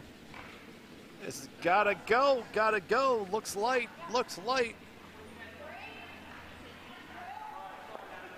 All right.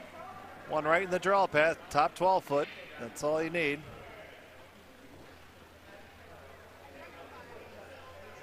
Reduce your opponent's options.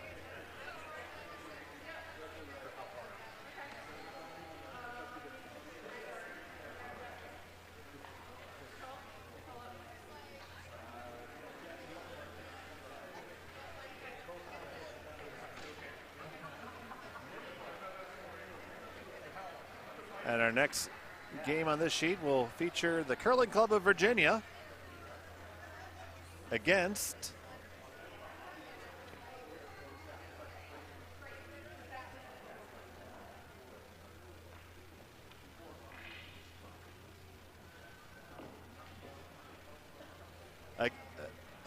their capital area rivals, the Potomac Curling Club.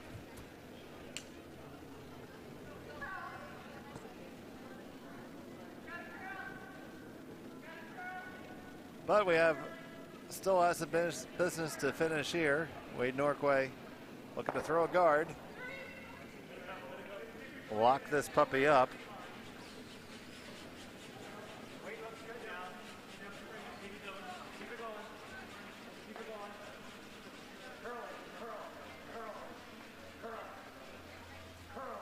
You got them asking it to curl.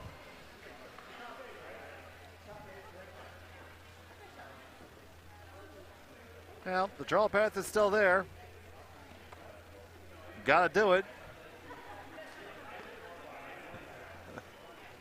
Or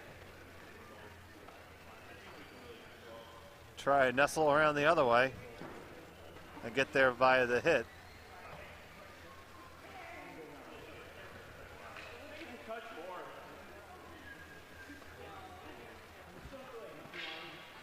This is an extremely high degree of difficulty shot.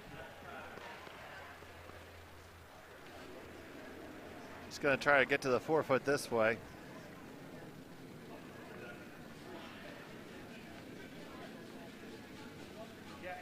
For my $2, I would probably rehash the throw I just attempted, but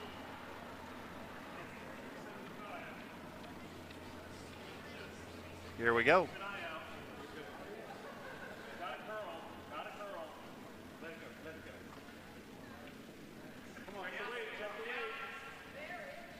All right, it's got the line, but is it going to have the legs to get there? And it just didn't have the legs. They waited a little bit too long. Score of another 2, and that will be handshakes here.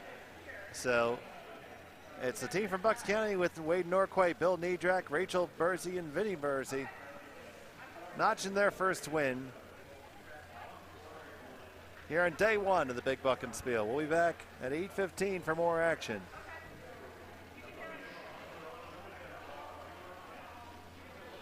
We'll be back.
A very pleasant good evening and welcome to the Bucks County Curling Club here in Warminster, Pennsylvania for the second draw of the 2024 Big Buckin Bonspiel.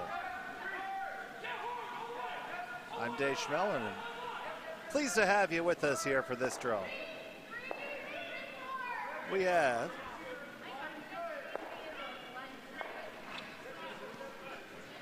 Nick Smith from Potomac against Dave Zimmerman from the Curling Club of Virginia.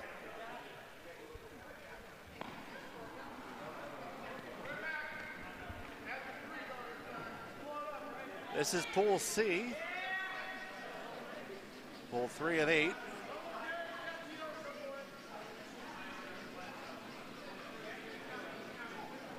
And opening round action. We'll be here all weekend. This is the 7th iteration of this Bonspiel, as I said before.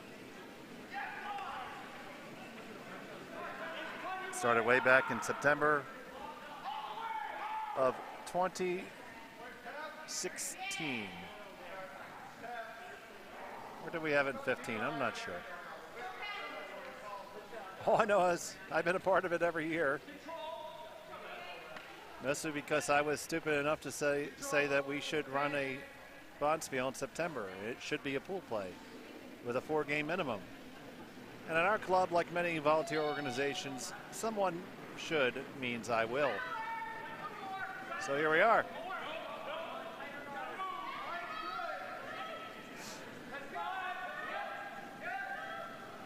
So we have the opening end underway here.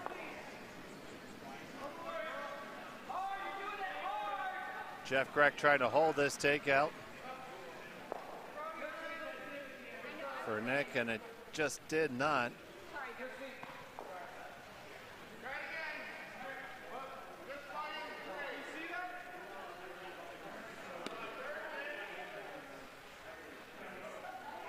It is Potomac with the hammer.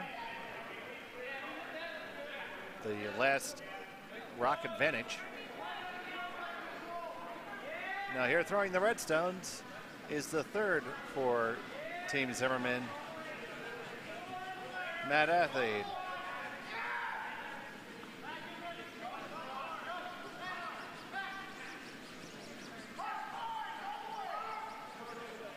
Trying to put a guard on it, put some pants on it, as my friend Gene Ritzik would say.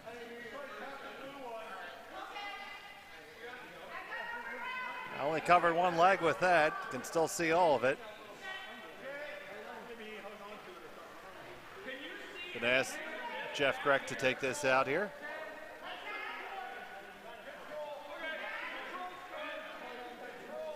Jeff works in the craft brewing business.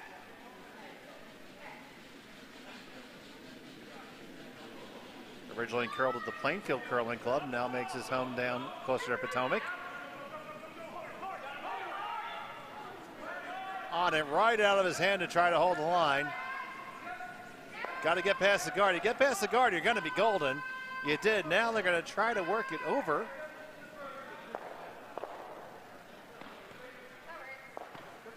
And that is made. And greetings to everyone watching us here at home or wherever you may be.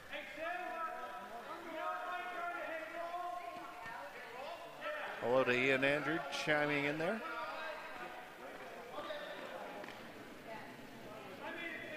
Member of our cross-state Yinzer Club. Representing the 412.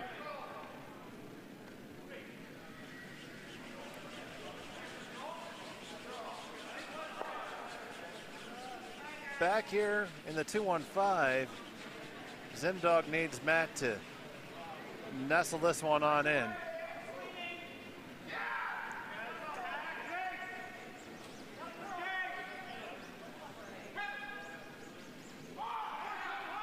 Oh, actually the double takeout's a call. I take that back.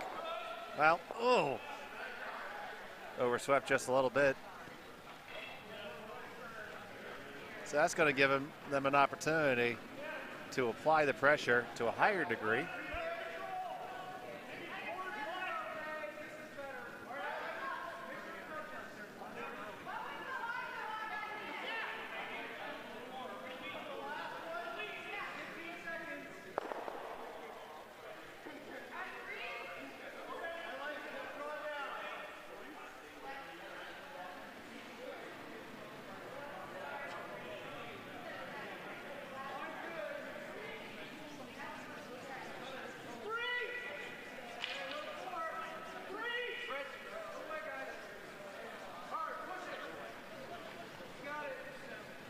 Line's great, it just needs to get there.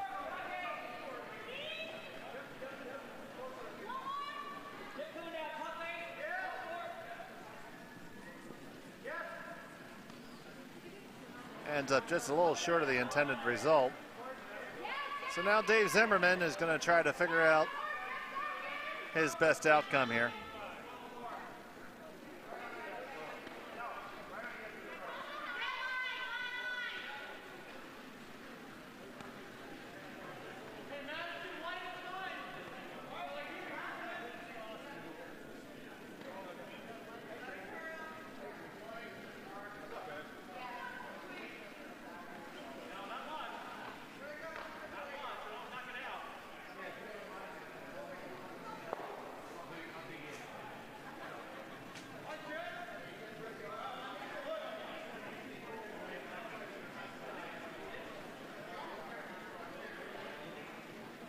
He's going to try to draw one in.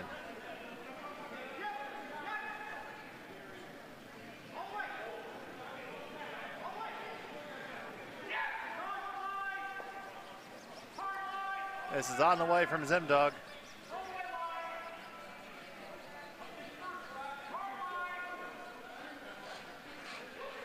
Got to get around the guard. It's around it, but doesn't have the legs. Not quite. So still shot rock for Potomac.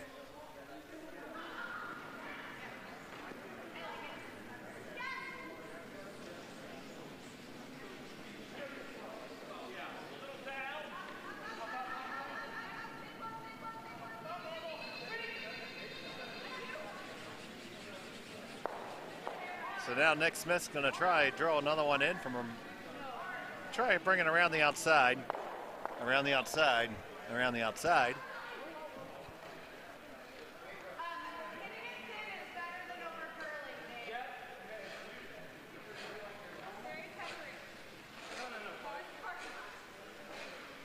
His front end of John Hale and Liam Horland are going to try to escort this rock into the scoring zone. Now, in curling, any part of that 12-foot circle does count for a point. It's the closest stones to the center before you run into the opposition's color. Now, this has got a lot of room. Prowse is going to hit that unplayed area. It's going to dig in and drop anchor.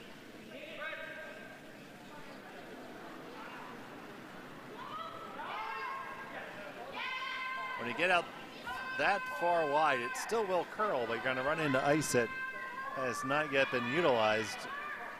If so, it's been utilized quite sparingly, and that's oftentimes going to be the outcome. So now Zimmerman's going to try to throw this draw around the opposite side. I kind of like shooting the port right down the middle as we're looking at it here on the stream, but this is a shot he's electing for. Took the broom all the way at the edge of the 12-foot, was pretty close to the intended target.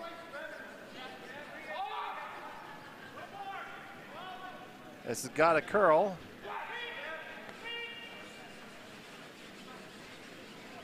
It is on the wide corner. So it is a draw to any type of paint right now, or raising the one in the center. That appears to be what Nick wants to do here. Just want to be careful to not raise your opponent in, because that would be quite undesirable.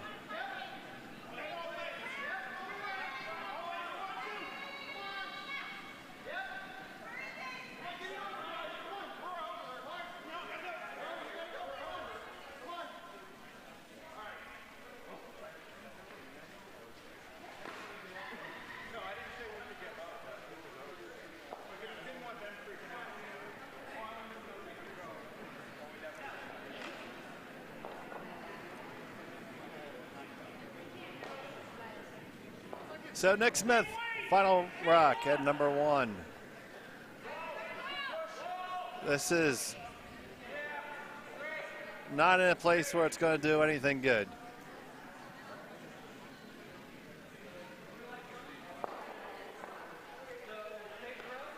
So it'd be a single point through all that shrapnel. And for Miami, the Phillies have a 5-0 lead. Top of the 7th inning in that game. Phillies put up a 4th spot in the 6th to take that lead.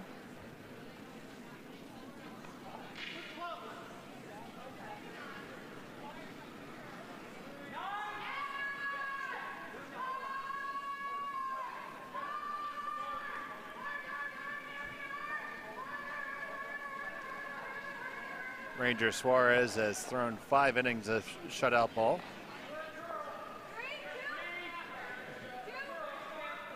B's and C's, always good to tune into the BCCC.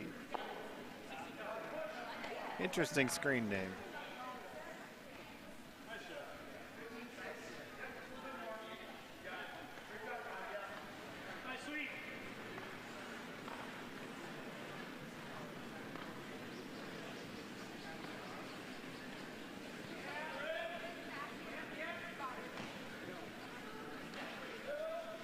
So that center guard is up now. We are in the free guard zone. So first 5 rocks. Cannot remove an opponent's stone that is in play but not in the house.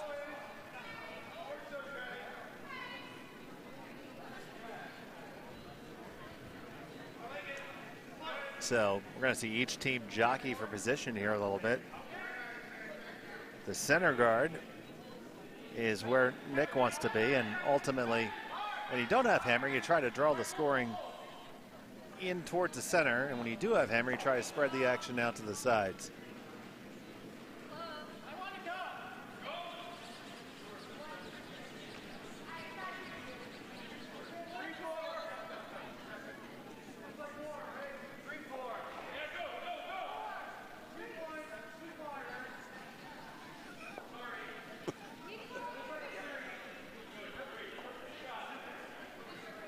Was looking for a draw around here, going to end up with a high guard, which is okay.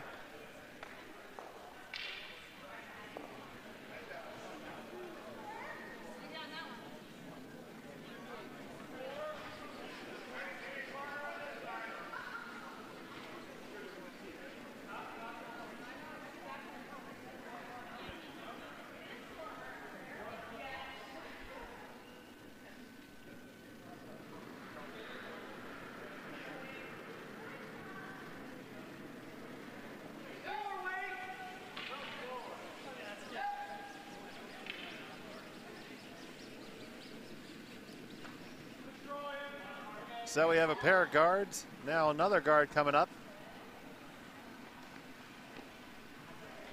It's going to be tight. And skitter on in. It's not going to bury. So now since that stone is in the house being the colored rings, it can be hit right now.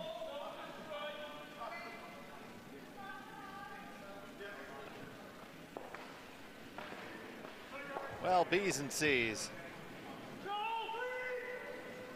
It's a question that's going to have about 12 answers. This stone is a little bit narrow, so Jeff's trying to sweep it now. The generally accepted knowledge is that sweeping causes a rock to travel further along the line it was already traveled on. The concept of directional sweeping, where you can hold a rock or push a rock, has, at best for club level players, a moderate level of effect. But ultimately, sweeping makes the stone go further along the line it was already traveling. So if you wait for a rock to curl and then sweep it towards the end, you're going to see the effect of accentuating that curl, because you're going to make it go further along that curly path. Whereas if a takeout is running naturally at a higher rate of speed and you sweep it, it's going to reduce that friction and make it more difficult for it to dig in.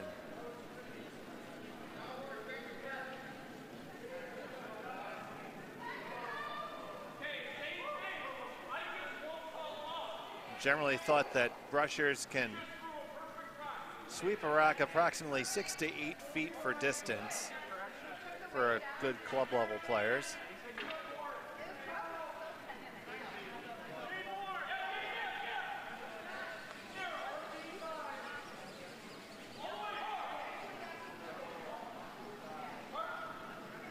The directional sweeping has been studied by many folks, and it's getting studied at the university level up in Saskatchewan. Actually got to play an event with Gene Ritzik, who is doing a lot of this research and going to try to put some actual hard data along with the suppositions and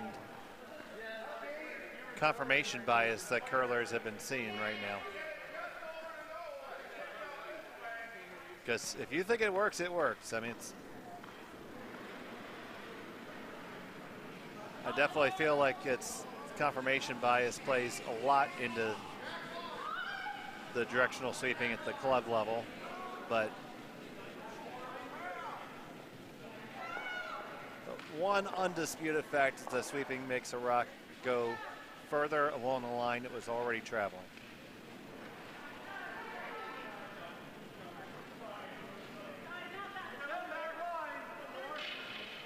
This is pretty good from line. It's going to curl. I get off it now so you get a good roll.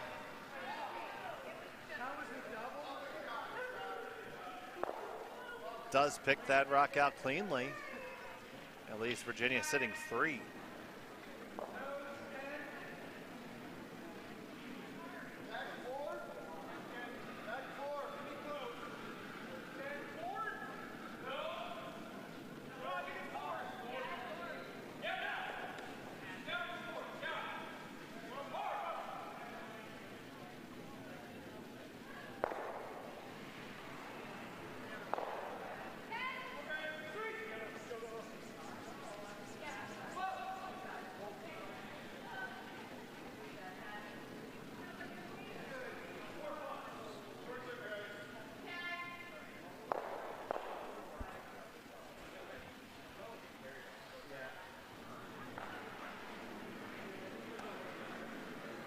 That did a little bit of damage there, removing a Virginia rock. They still sit 2, though. Now Zimmerman's going to try to get underneath that cover because he knows that Nick is going to go there if he doesn't. So he's going to ask Matt to throw that draw. And if you've never curled and you're trying to think of, what would be a good strategy at play, one way to look at it is to just say, well, if I didn't throw a rock, where would my opponent want one? And oftentimes that's a good place for your stone to go.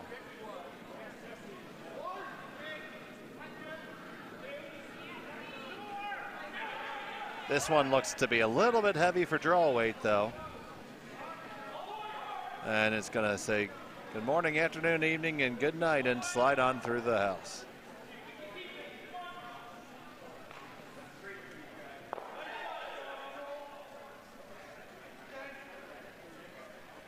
Now hoping to limit the damage here that his team is facing. Going to ask Jeff to throw the takeout. Now the angles are there for the double takeout.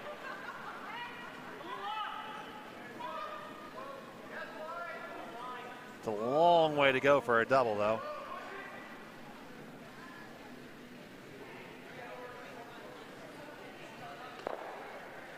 That's a hit in the stick, and they are shot stone.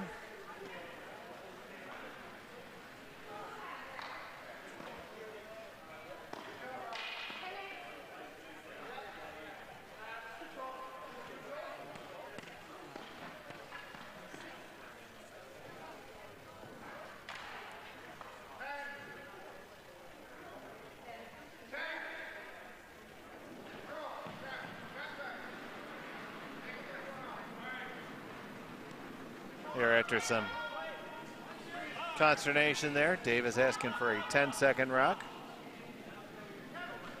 What most people would call normal.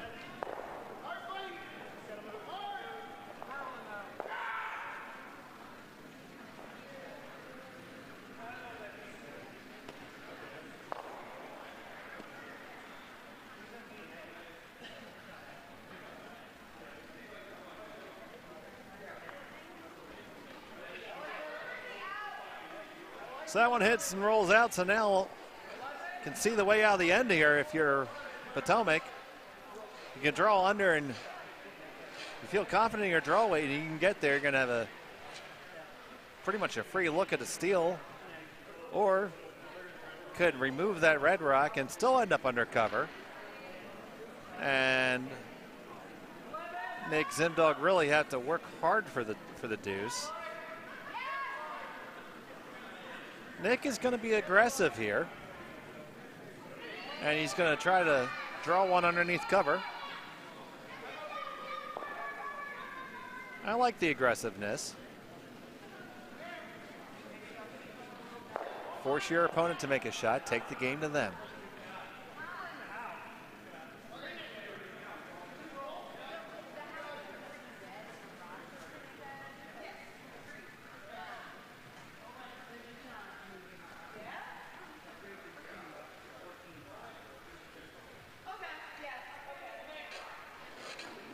So here's Nick Smith with his first.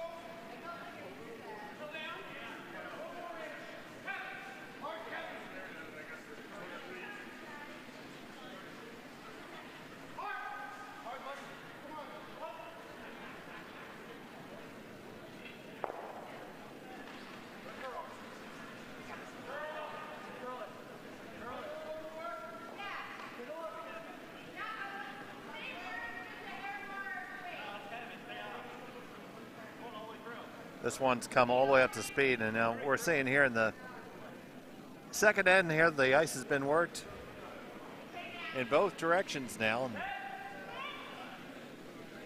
between skating and sweeping, all the frost is off the ice, and we're starting to get to the most optimal speeds of the game. So Dave Zimmerman's going to try a draw underneath cover here, try the same shot that his opponent just attempted.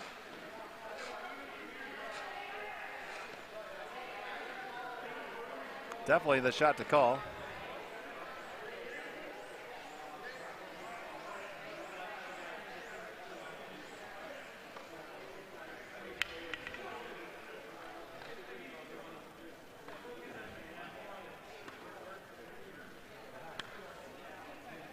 So he's going to be looking for a speed of about 14.5 seconds from hog to hog for this to be a good draw.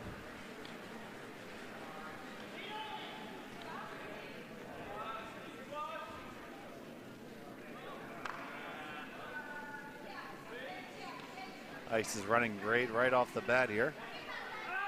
Testament to our ice crew. Being headed this weekend by Joe Phillips.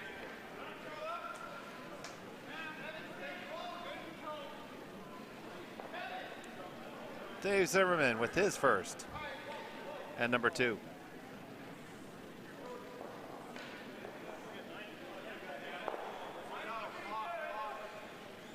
This looks to be a little bit heavy.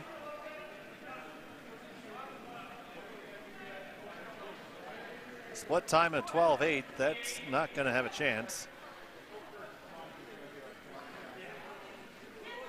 It is through without a problem.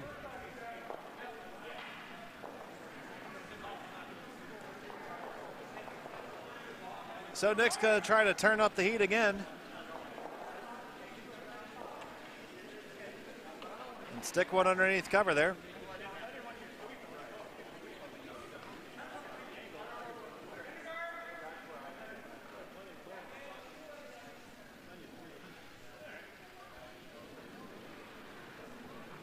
He's going to try to tuck it in there like a neatly folded pocket square.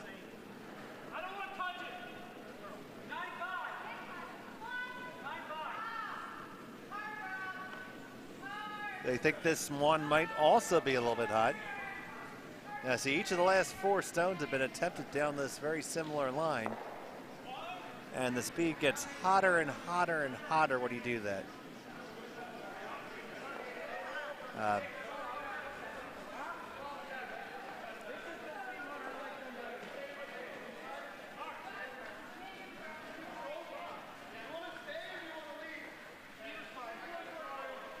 So Dave Zimmerman just looking to draw the 8-foot circle here for 1.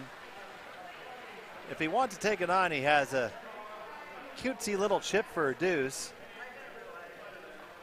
Could chip out the red on the outside. Hold on to the shooter and score 2 that way.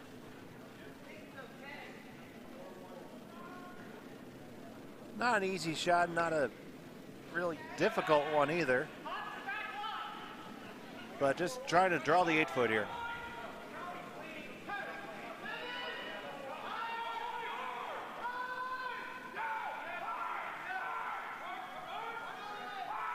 This one needs to be to the white.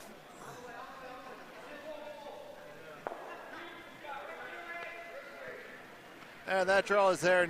No problem for Dave Zimmerman. It's all tied up 1-1 after 2.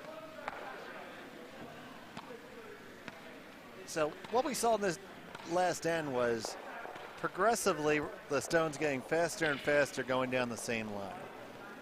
And as part of his research at the University of Saskatchewan, Gene Ritzik was telling us that they had a rock throwing machine that could throw the rock identically, and they would throw down the identical line with the identical number of rotations continuously to see what it did. And the first stone made it just a couple feet over the hog line.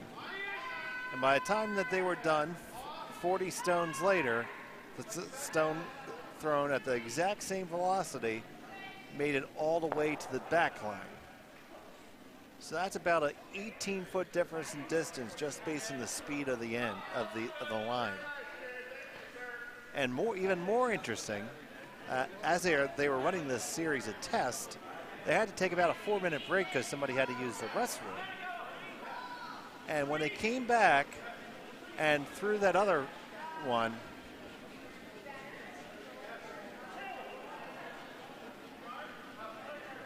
it was actually 6 feet shorter in just four minutes.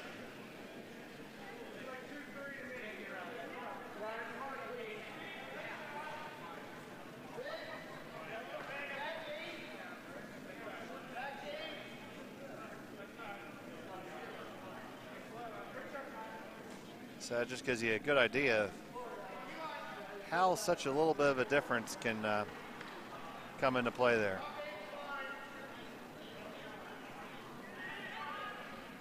Yeah, my team score color is wrong there. Sorry about that. That was a draw for 2 for Dave Zimmerman. My bad there. It's 2-1. Rule number 1 of broadcasting, Dave. Get the damn score right.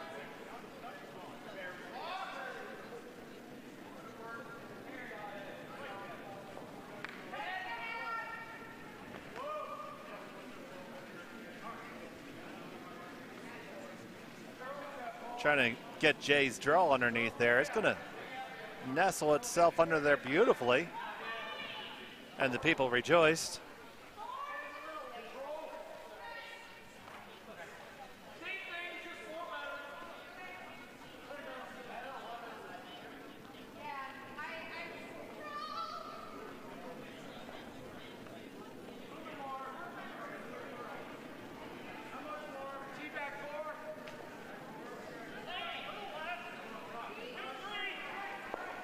Here's John Hale trying to draw underneath the corner guard here. Line's beautiful if they can get it there. Just got to get it there, got to drag it there. And they'll end up with a little winging guards there now.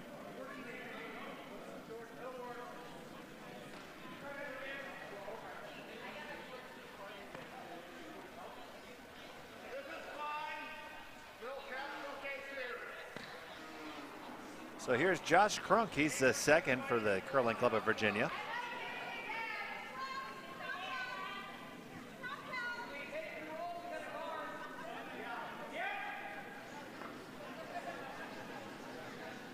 They're looking to lay another one in there.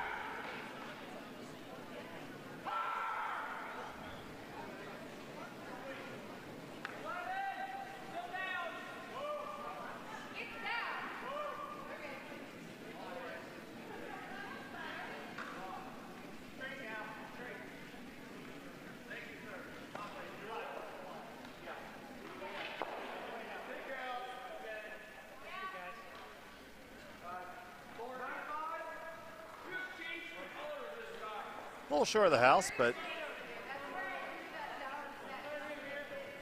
gonna ask Lima to do a little bit of housekeeping here.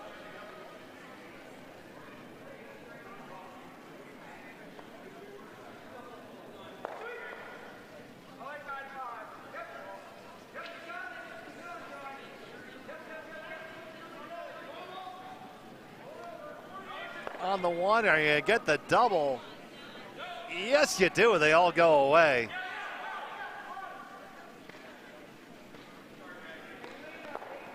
So just like turning over the Etch-a-Sketch and shaking it, we got an empty house again.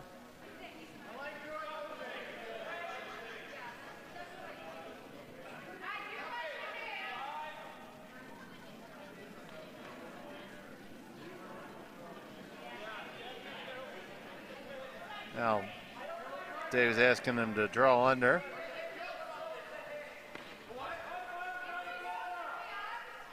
And now questioning that.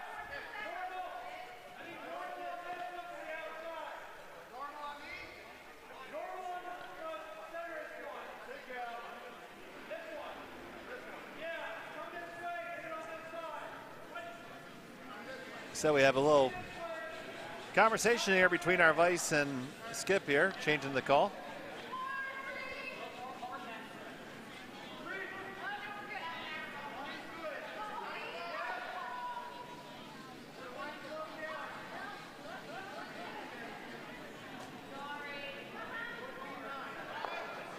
Wanting to take out and remove some of these guards somehow.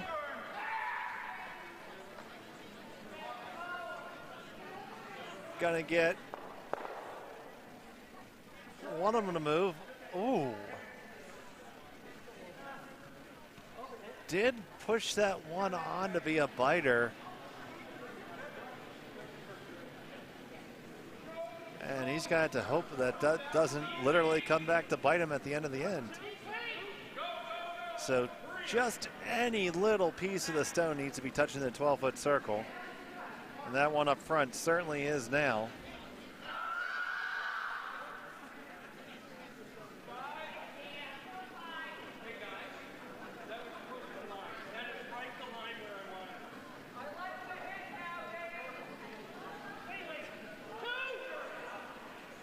So we're going to try to give that some company now.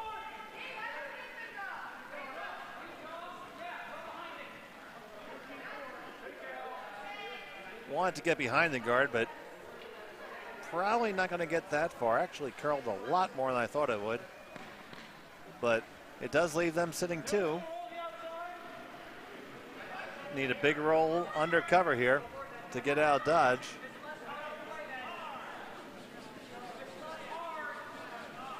We'll see what Matt can do here.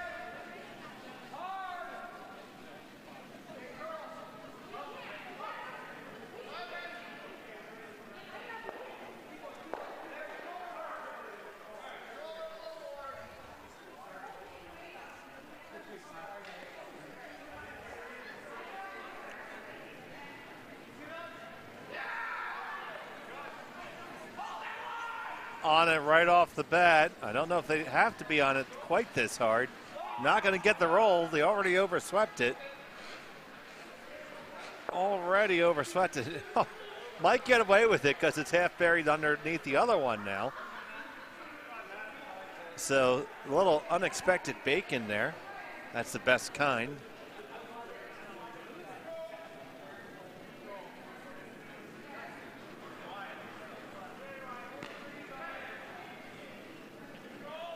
Now corner freeze is the call from Nick.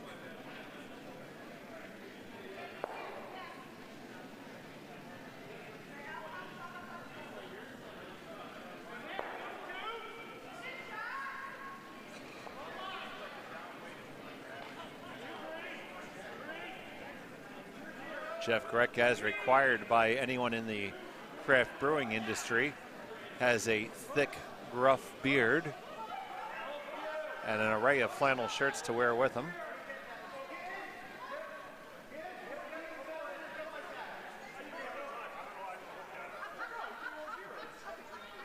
This one's just not going to have the line to get over there. Does hit shot behind the tee line.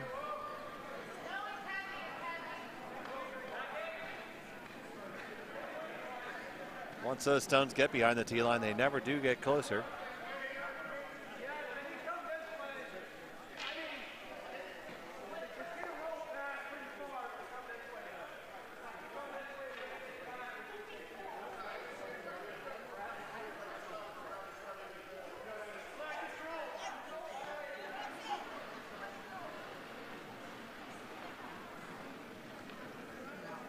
Awful lot of discussion happening here. These games are played on a time clock, so it's 95 minutes to fully complete 6 ends to be able to be played the entire 8. And just an awful lot of chatter here. So when you're playing a game that seems to be trending in this direction, you do sometimes you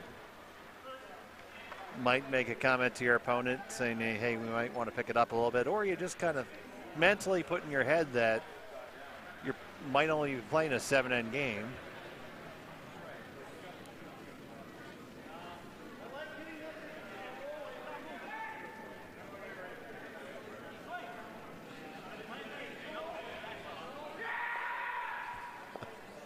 You always know when Dave's calling for a sweep. Looks good. It's going to get the flat enough roll. It's rolling over. Rolling way off behind. Not bad.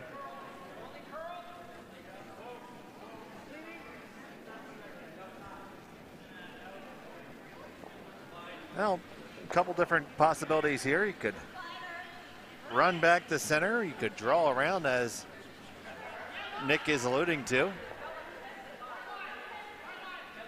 So he's going to try to draw around the outside, around the outside, around the outside.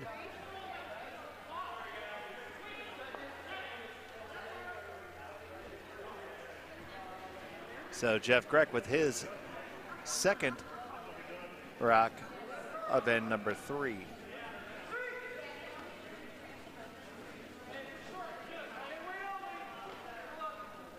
Okay, they're happy with the line. Now, is the weight right? It doesn't look too bad. Just a SCO shot. But that's going to get the job done.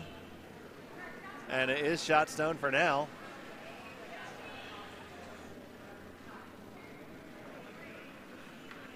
So for me, it's just a game of follow the leader right now.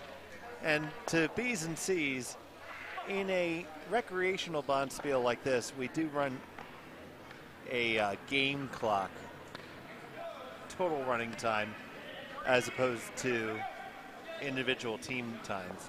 Because it's more because we need to keep the tournament on schedule.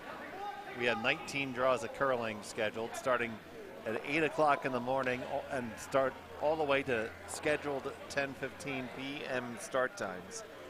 So with that said, for the insanity of everybody, we do try to hit those numbers the best we can.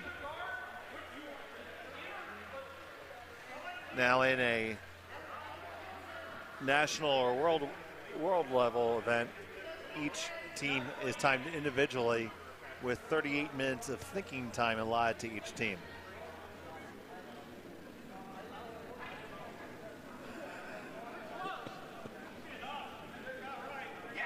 So Dave Zimmerman with the first stone on the way.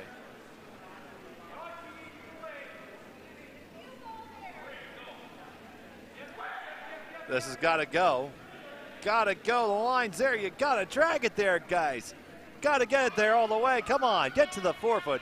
You're at the 8. You're at the 4. You got shot rock.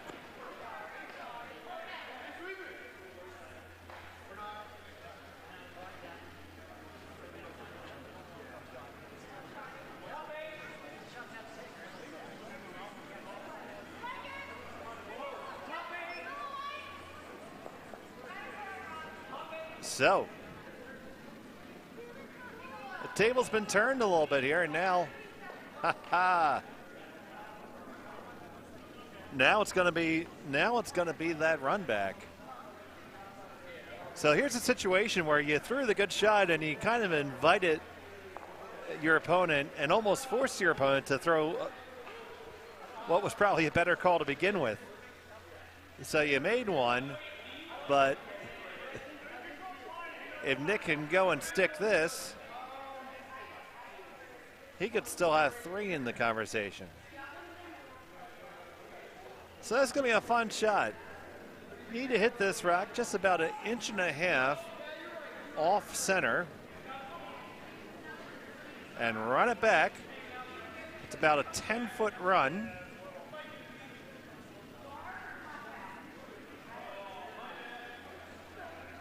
Certainly one that Nick has in his playbook. Right up there with the annexation of Puerto Rico.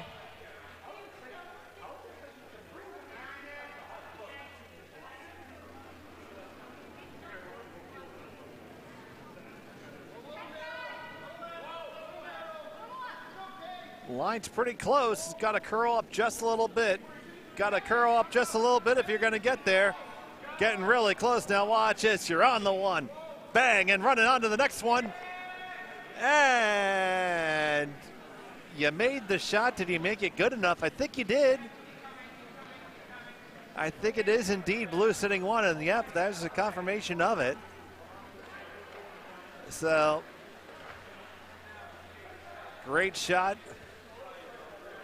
by Nick Smith here. Turning the tables on David Zimmerman. So, now Zimdog can see part of this rock, so he could try to shoot the port here and remove it, and it would leave him sitting 1, 2, 3 and forces the opponent to a draw. I kind of like that. Or if you really feel like you got draw weight, you could stick one in there even better right now. But be a great way to score one, also be a great way to give up 4. So, well, no, 2 rather. Okay. Big shot coming here for Zimdog.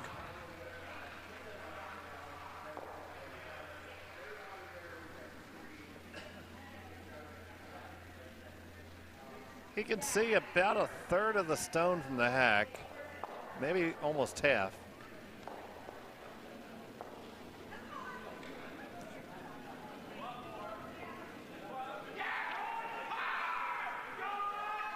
On it right away. They got to try to hold the line. Hold the line. Golden, can you hold the line? Oh, and you're on the guard. So, shot for 2.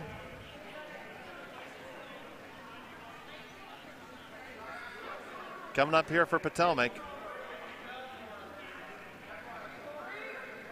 He's going to give the cursory look around here to see if there's some kind of silly, stupid stuff he could play.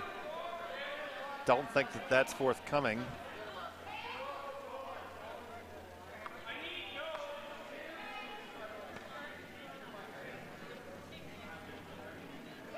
So draw the 4-foot.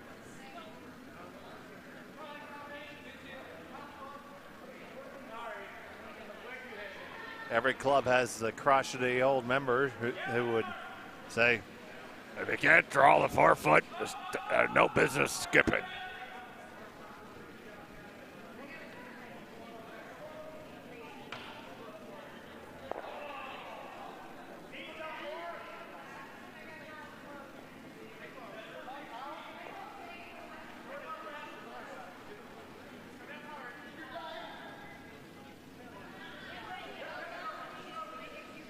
Final stone at number 3 en route. Just needs to get to the 4-foot. Don't think you can hurt it. Sweep it all you can. Got to drag it all the way to the 4-foot. And this has got a ticket to the 12-foot. An invite to the 8-foot, but that's about it. So it's going to be a score of 1. And it's all tied up after 2. After 3, rather.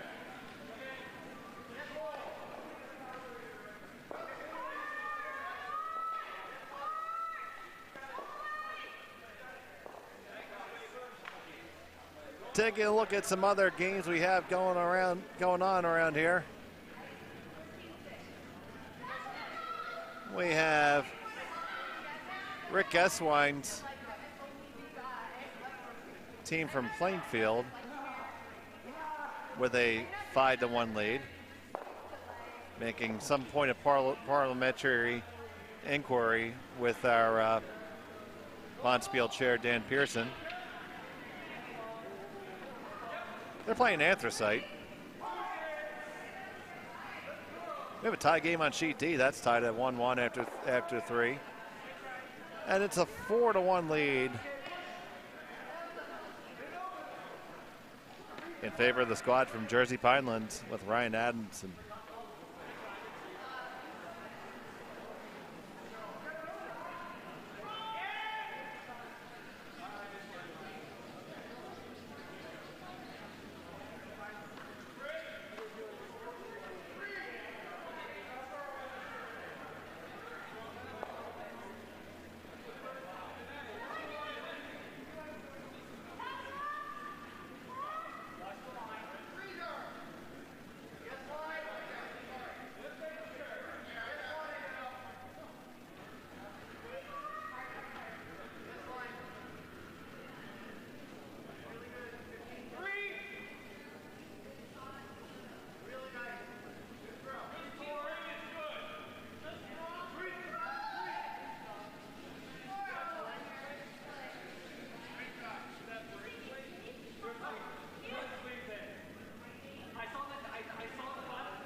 So back here in action at number 4, Big Buckin Bonspiel 2024 from the Bucks County Curling Club. I'm Dave Schmill. Happy to have you with us all weekend long. We have a tied up affair here.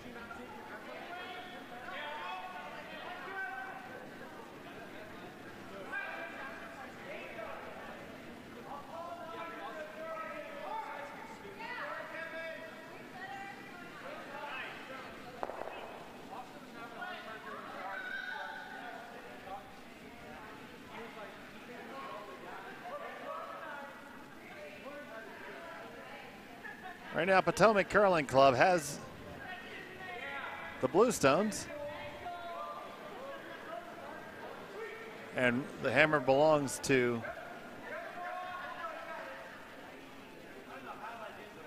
Curling Club of Virginia. Throwing the Red Rocks.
They had to consult the rule book for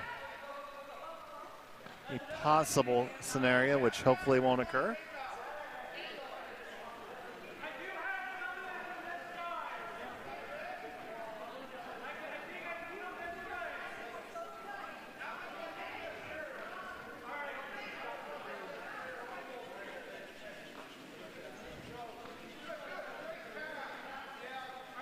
So it is one stone in the house right now for Potomac.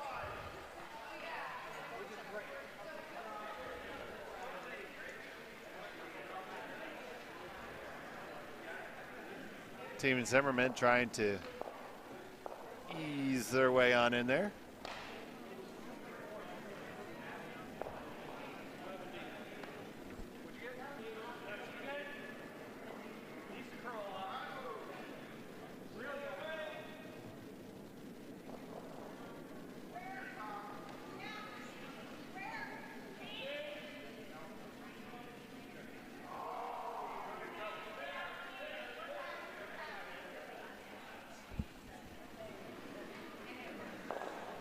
All right.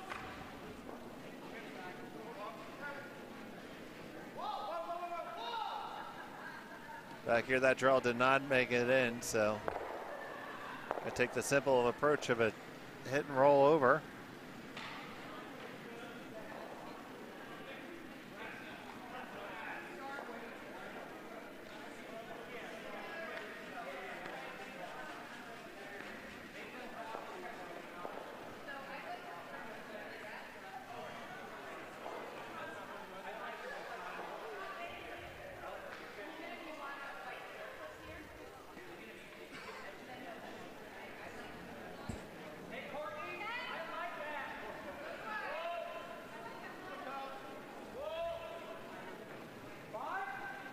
Nick Smith with a takeout here, and this needs to bend some. Oh no. And that went and jammed on in there.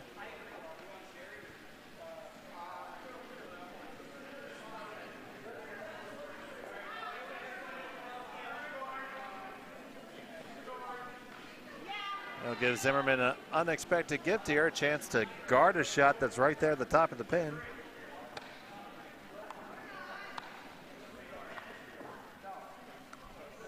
And now give him a chance to cement a 2 in response here.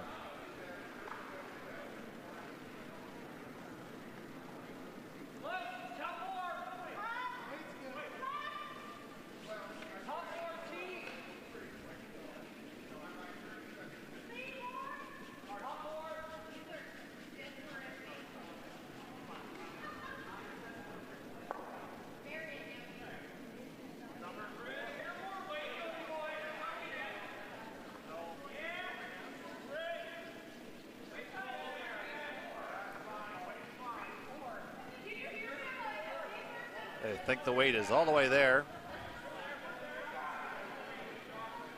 And it is down. Going to come right into contact and almost freeze under their own stone, which is not a bad outcome. There is a small gap, and I don't see how much Nick can really see of that stone.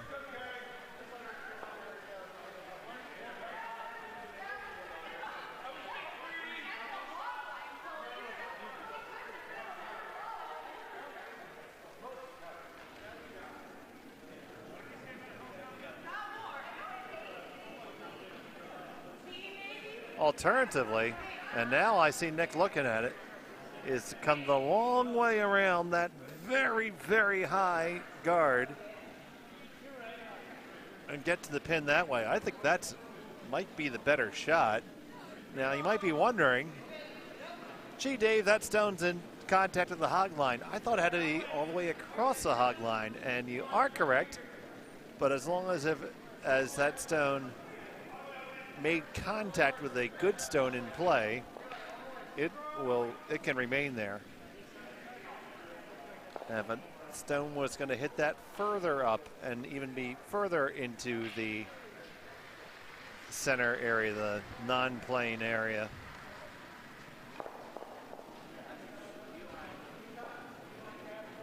So I like this call. I think this is nice and aggressive.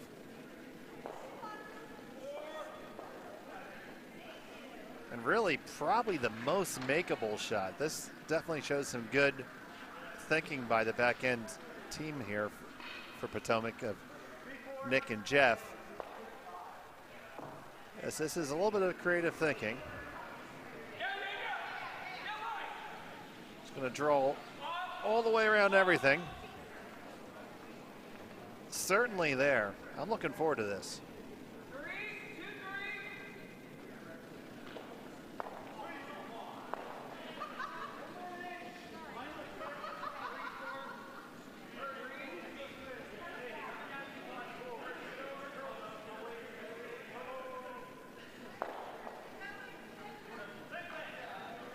Final stunt for Nick Smith on the way. They think it's heavy, so that might change the strategy. You might want to play a raise on your own now. If it curls enough for it, it's not heavy. Oh, the weight was there. It was just wide the whole time. That's an unfortunate miss. It's going to leave a free draw here for 3.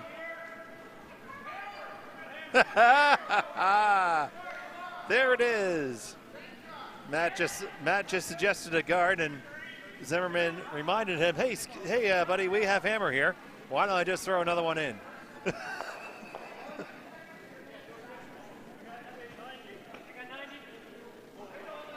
Okay, just got to kind of lay it on in there.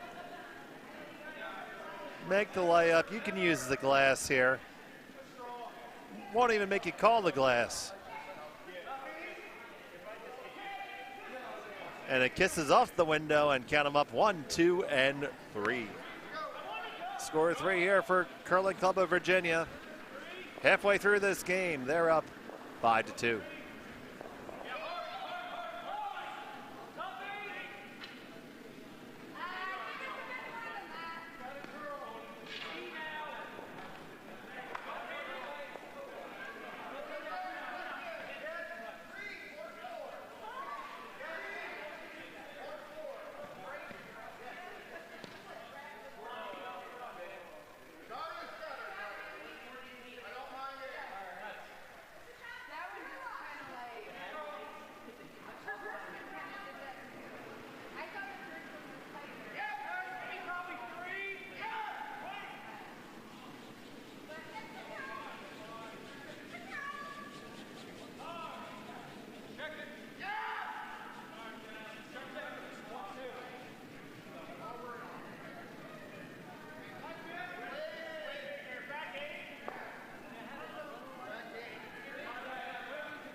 All right, we're back here for end number 5.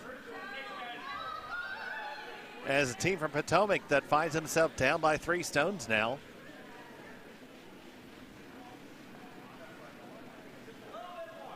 Now, as I had mentioned a little bit earlier, this game was running just a touch slow, and it still is. There are 27 minutes left on the clock right now. And they would have to complete this end and another end to be able to play 8. So you'd have to forecast this to be a 7-end game. So that means that this 3-point deficit is going to have to be made up in 3 ends. Will not have the luxury of an 8th end.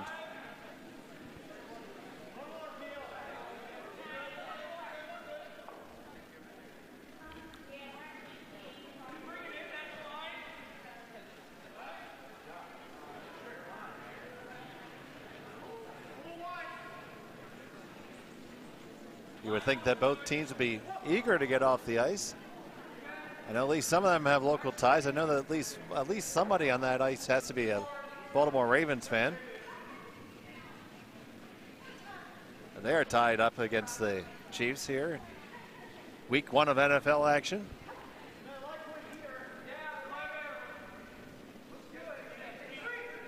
Philadelphia Eagles are taking flight to Sao Paulo, Brazil.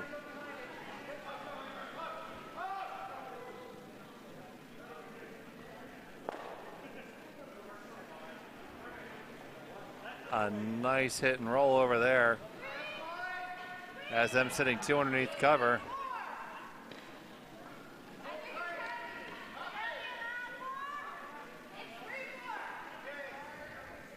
Gonna ask for the freeze down to the 2.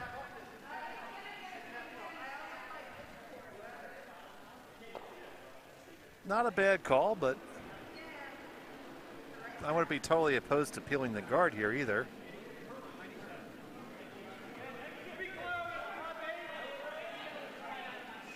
This line looks lovely if the weight's right.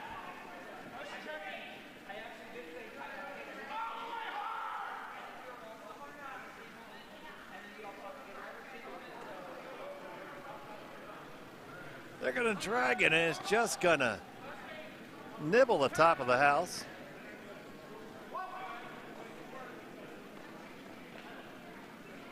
Shout out to more Yinzer friends. Dustin Devine in the house. Oh, baby, baby.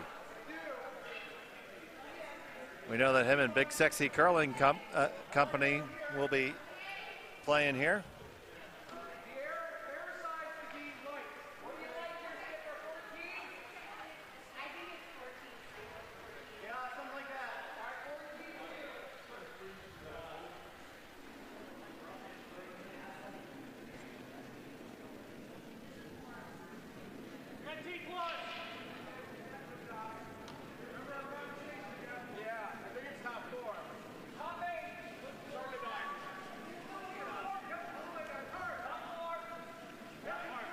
So now with those twos well ensconced under cover,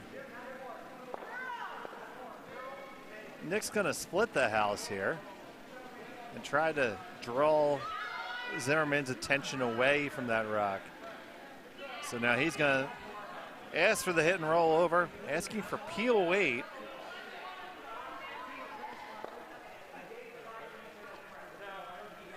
And I think Josh said, what weight is that? Peel?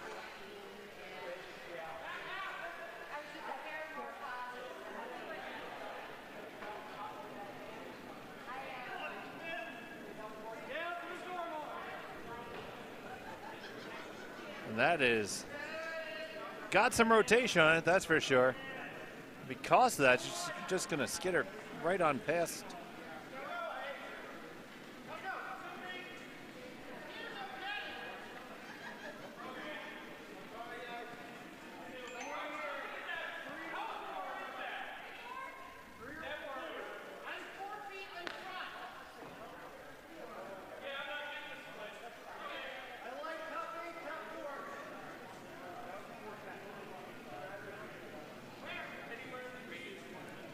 Bucks County Curling Club will be visited by Brims Up Curling Supply on Saturday.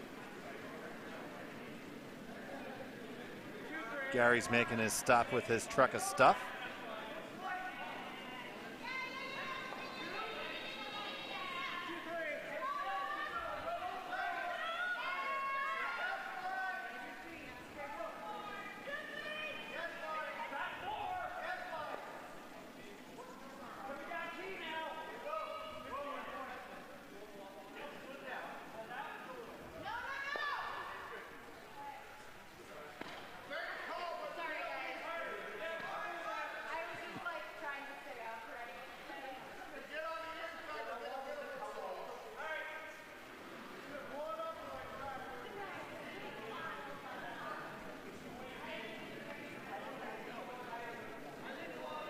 So Matt has to find a way to improve the landscape here.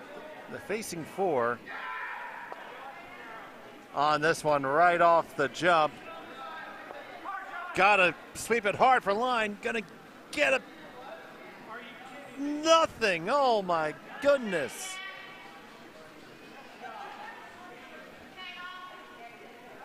And you heard Matt say it. Are you kidding me? I swore that was going to get something.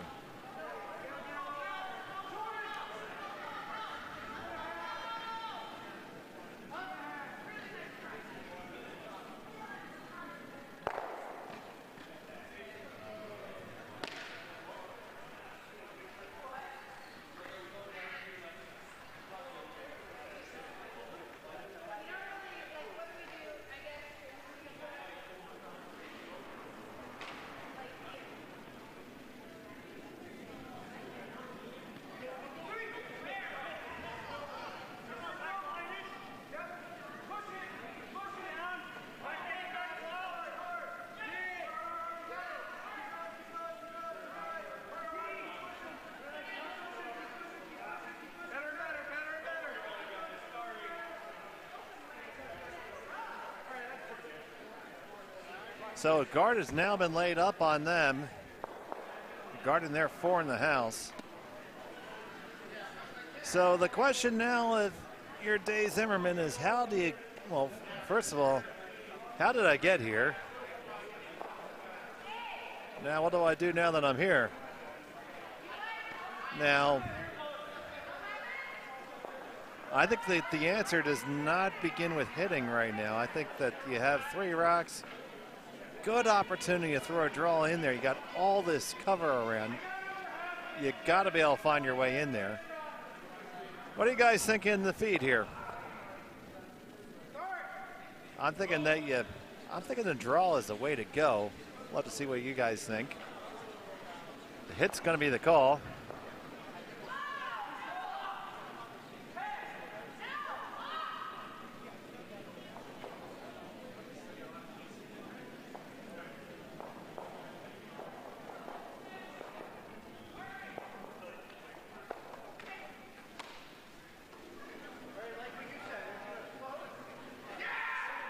Here we go, on and right off the jump. Whoa. Line's pretty good. It's going to skinny the guard beautifully. Get one, and that's it. So now, they removed a single rack. It's right on the top of the button, so we're going to guard that.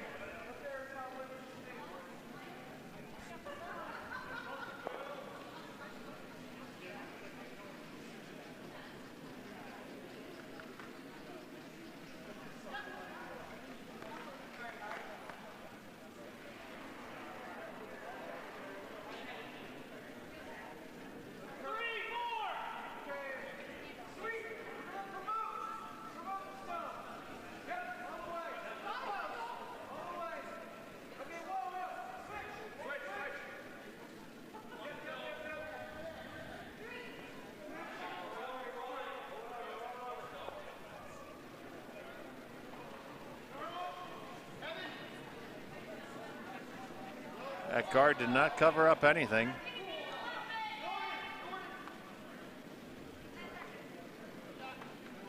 It is currently as exposed as spent fuel at Fukushima Daiichi.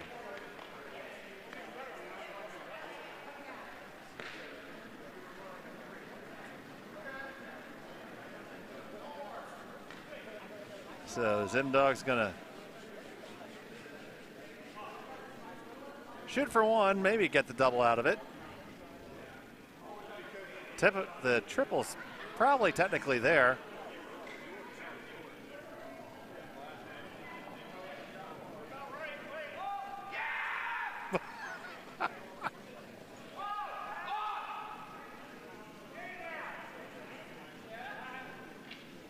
Makes a hit and gonna roll nicely underneath cover and be shot. Nice shot by Dave Zimmerman.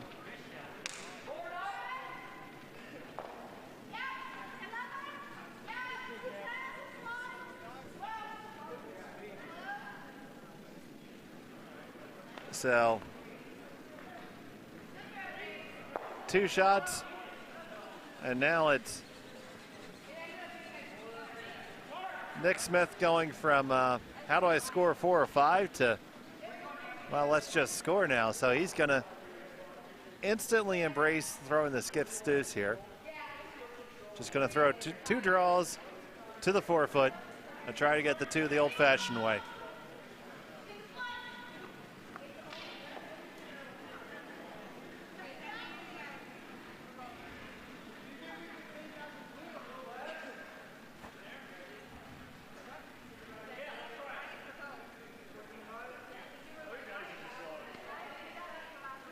Consulting his front end to try to figure out what the speed is of the ice. This is a crucial shot because he's going to have to score 2 with time not being on their side.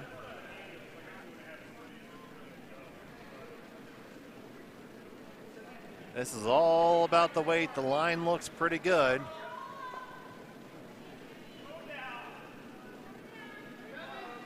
All right, now don't leave it short, guys. Make sure you get there. Oh, no, you left it short. You never wanted to do that. No. Oh, you could have missed that 6 feet deep, but you could never miss it 6 feet short. That's an unacceptable outcome.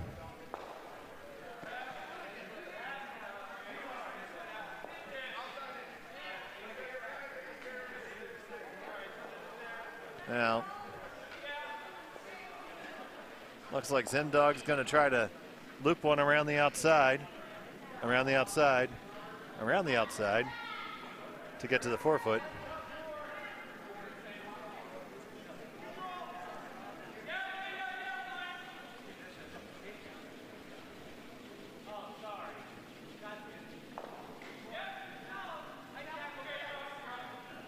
Dave Zimmerman with his final stone. This is very wide.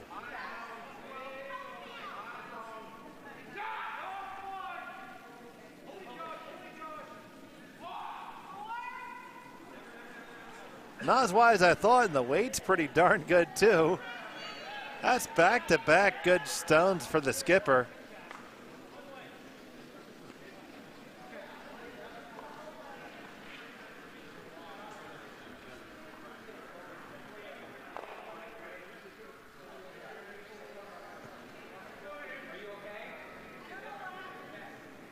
So now it's going to be just that draw to the full 4-foot for Nick Smith to score a single point. Got to make it.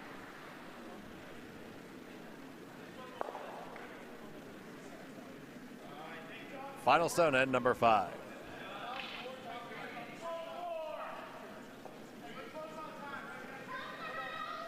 They left the last one short. They don't want to make that same mistake twice, but did they sweep the curl right out of it?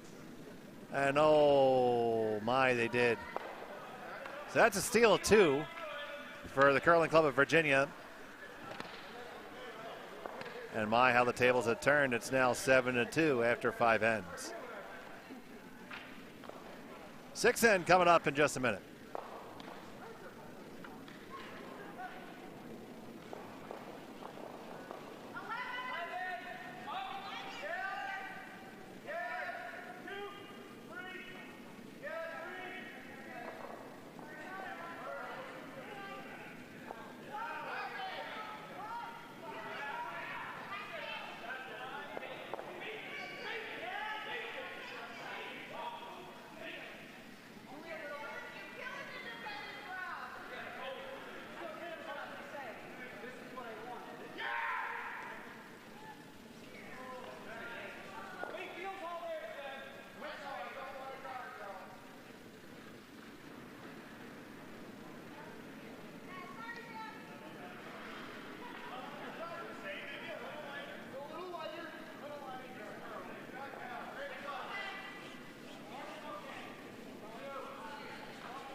And we're back here for end number 6.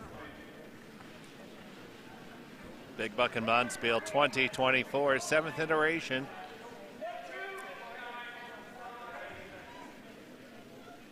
Jay Schmelt joining you all weekend.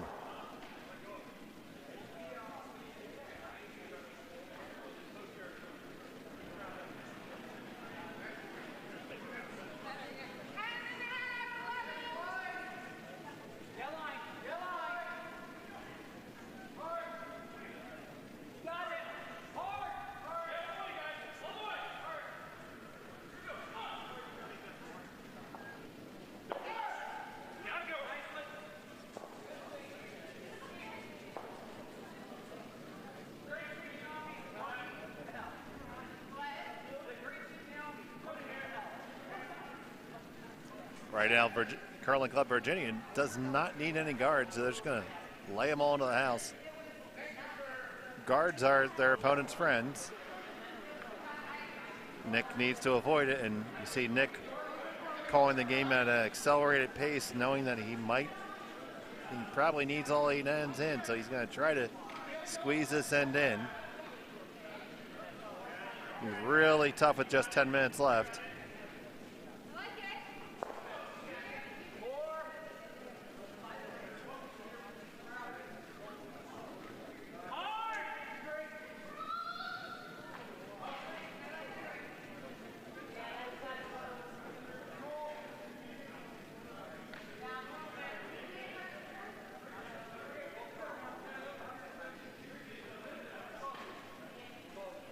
That one finds its way underneath undercover and asking for a draw under.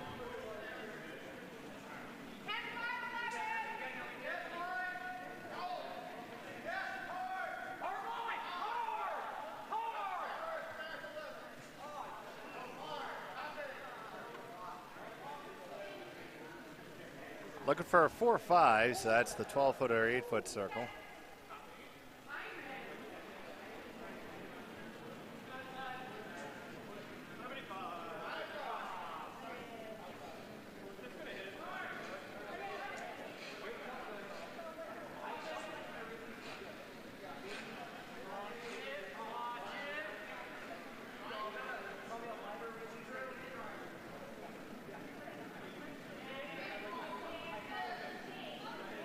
That one went a little bit too far back. It's behind the tee line now.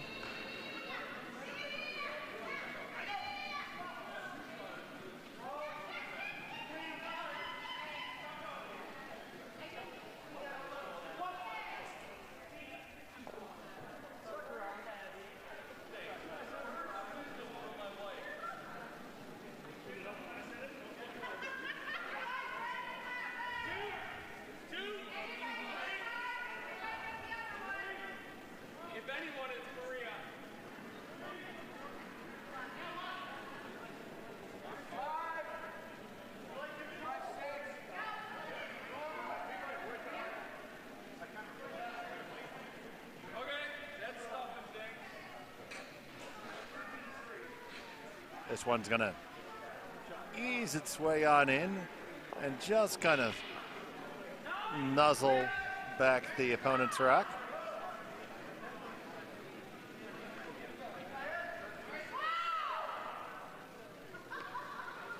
Dave Zimmerman has a very particular set of hand signals here.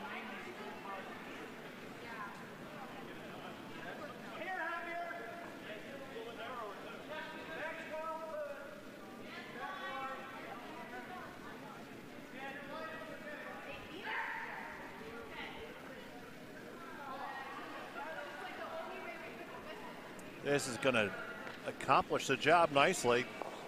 Poke their opponent's rock just far enough out, and they are sitting 3 now.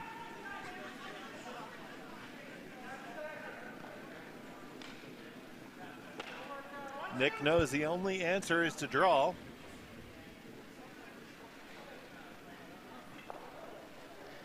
We saw that example in our first game this evening, where teams on the ice that was trailing was a little bit reluctant to do that, and did not end well. Doesn't mean that this is going to end any better for Nick, but he's going to at least have a fighting chance.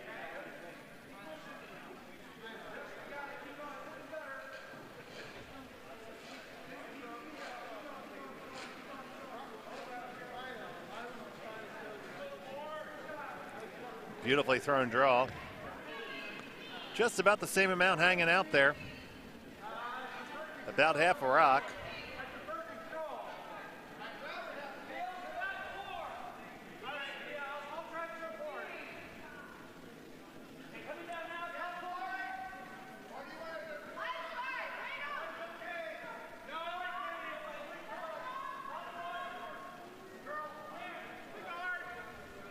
Asking for board weight.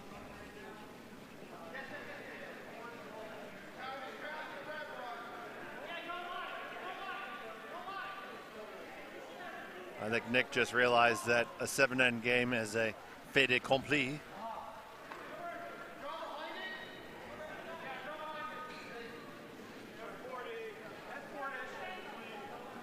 This is boardish weight, that's correct, but it's also wide-ish. Decidedly wide.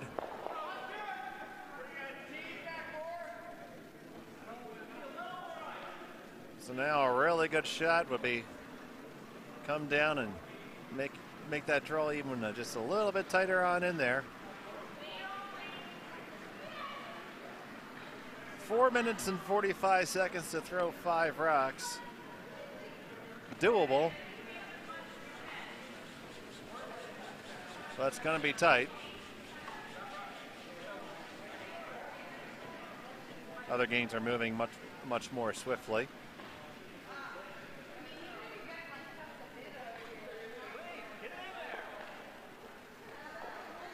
You can watch each and every game all weekend long on our YouTube channels. I'll be featuring live commentary on Sheet B for a good part of the weekend.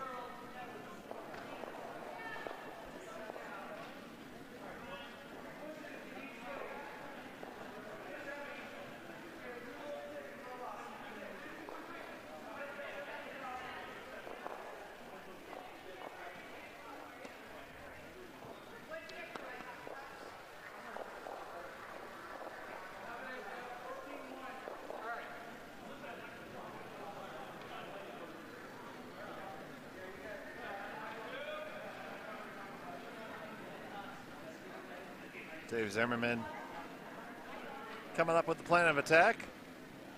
Going to ask for a draw.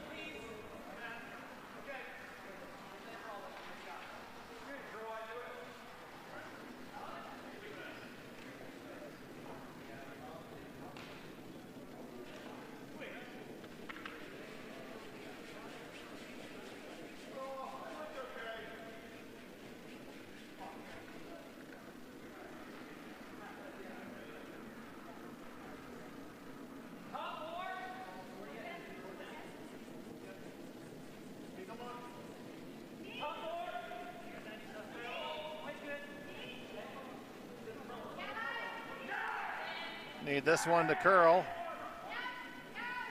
Looks a little bit heavy, so they're going to try to skitter it off this top guy. If you can get a little wick, a little wick, and a little roll, little wick, no roll. Still 1 stone for Potomac. They have a pop and flop available to lie 2.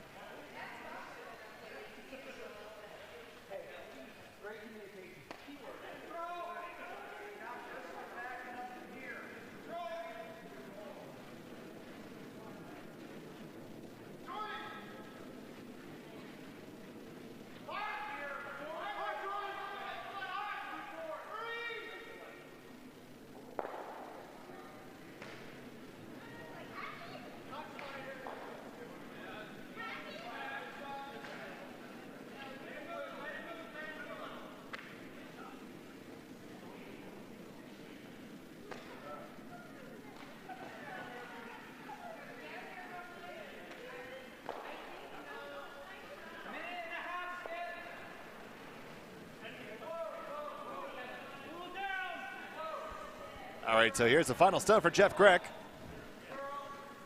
Gonna try to need to curl over, and it's got a pop and flop. Oh, this is gonna, that pop and pooped, unfortunately.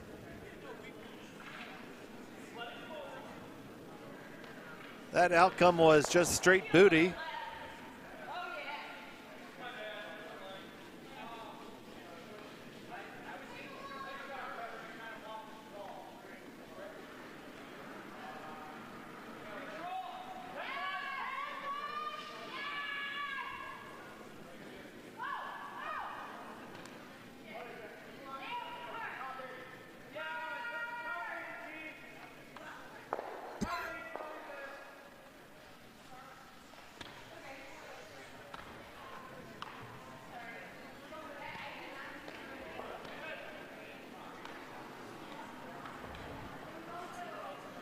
All right, so this game is certainly going to be a 7-end affair.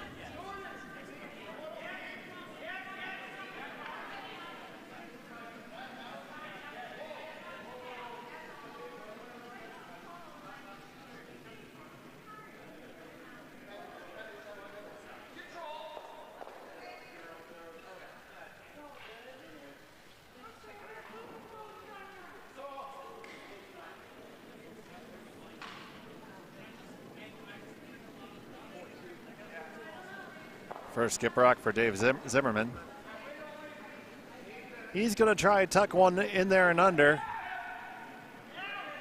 Put the pressure on Nick Smith really hard.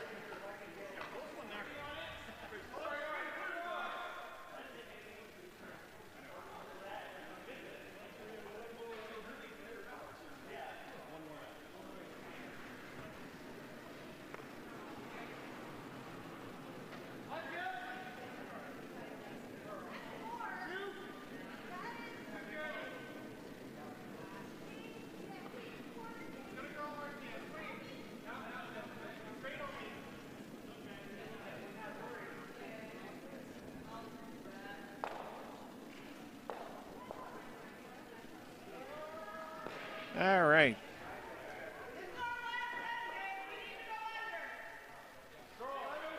So Nick's trying to draw something up here.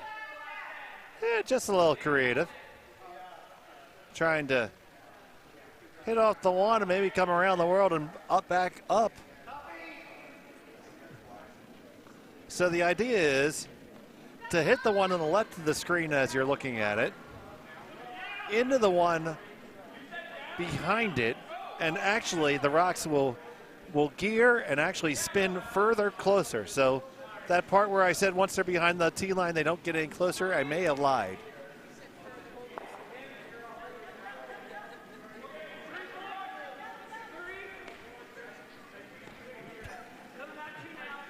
Get more closer and more betterer. The grammar police are in full force here. I'm getting grammar lessons from a voice teacher.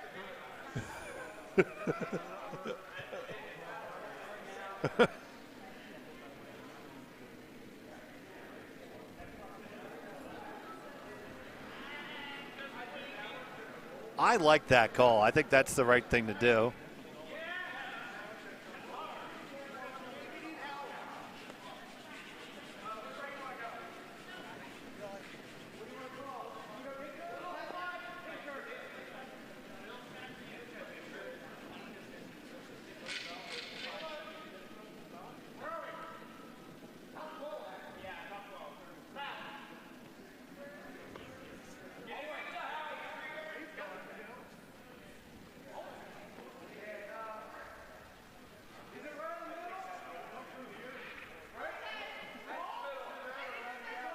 Yeah, I mean,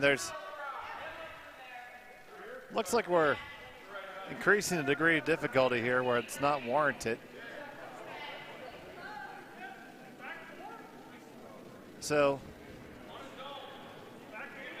it looks like we've moved to some sort of creative run back attempt here.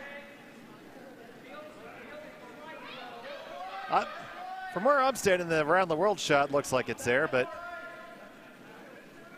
This is going to come. This has got some. Whoa! This has got wasabi on it, not, let alone pepper. Coming out here, a 6-second peel shot. It's going to make something happen. 1, 2, 3. All kinds of rocks are moving. Stuff is happening. Rocks are moving, and it's still one red.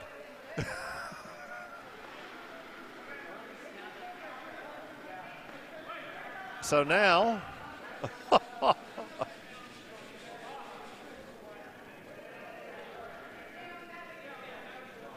Dave Zimmerman is eyeing up the double to sit $1 million.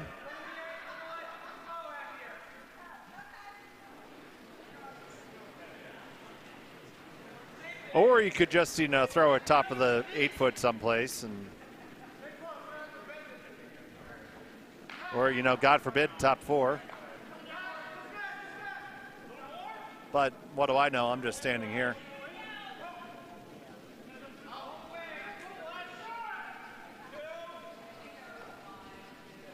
Well, up by a bajillion, there's nothing wrong with taking out your opponent's rock.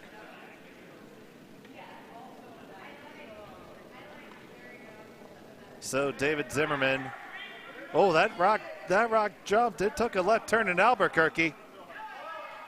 And that is going to be unfortunate.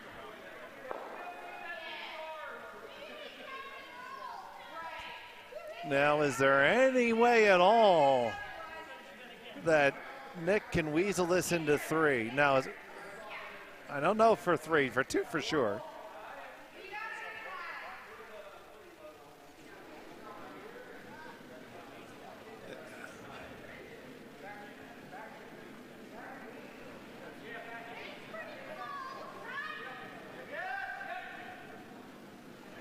Because it looks like you only had to, probably only had to move that red stone, a couple centimeters. Yeah.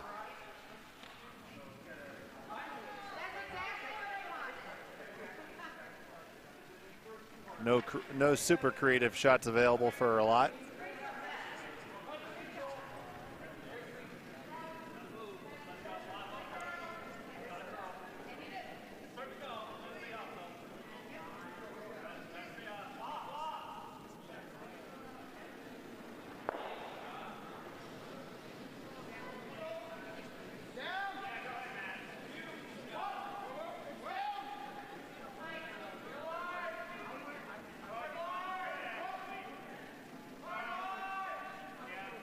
This has got to get there. It's got to get there to be there. Got to get past that guard. Are you past it? Yo, you just made it. Oh, boy. Man, buy that team a beer, those sweepers. That's 2 right there.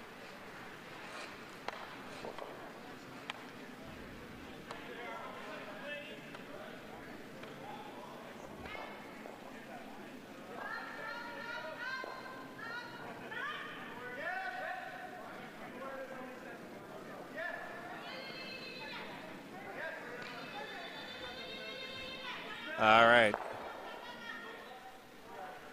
So here we go, 7th end, still big lead. Not sure if it was for 1 or 2. I think it was for 2. We'll wait for confirmation for them to hang in it. It was a single solitary point, I'm being told, so it is a 4-point lead for Team Zimmerman. And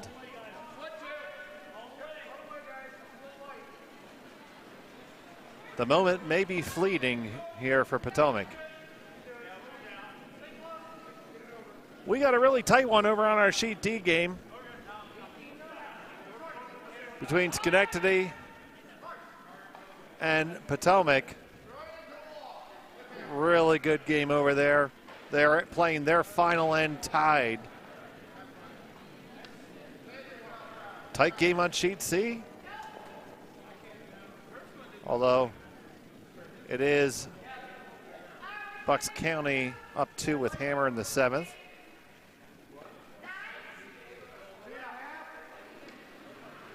And we have Pinelands with a 3-rock advantage over Bucks County over on sheet A.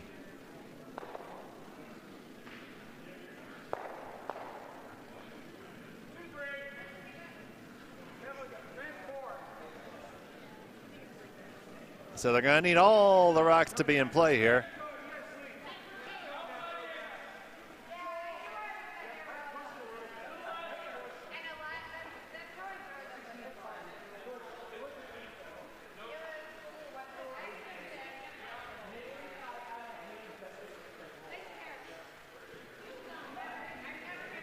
And just asking Jay to throw this one through the house.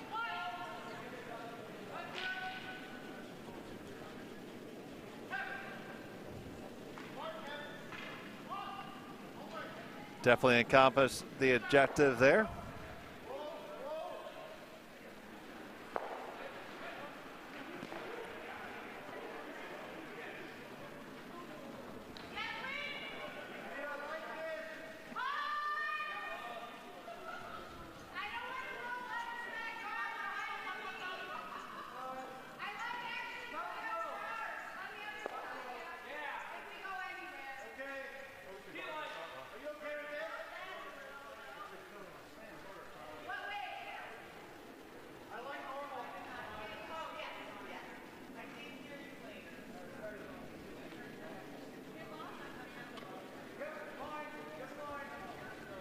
So it's pretty simple here. All the rocks need to be in play for Potomac, and none of them in play as far as David Zimmerman's concerned.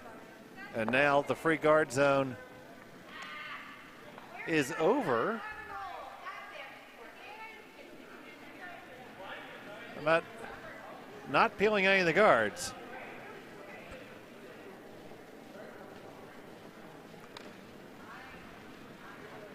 That could be a situation where you just didn't feel tremendously confident in your ability to make that shot, which, because you don't ever want to leave like an extra guard out there, but I still think he tried to take a shot at something.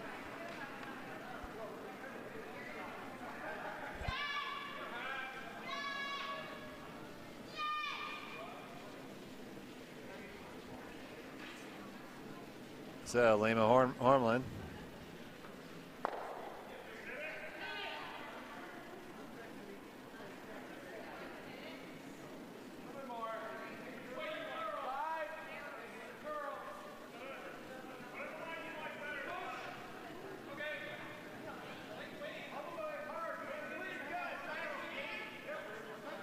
Big sweep out of the front end here. Got to get past the first one, wreck on the second one.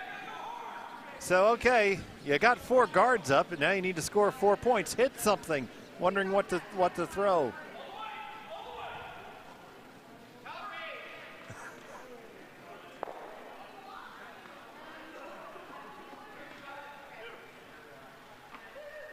Elected to just shrink the scoring zone and draw in.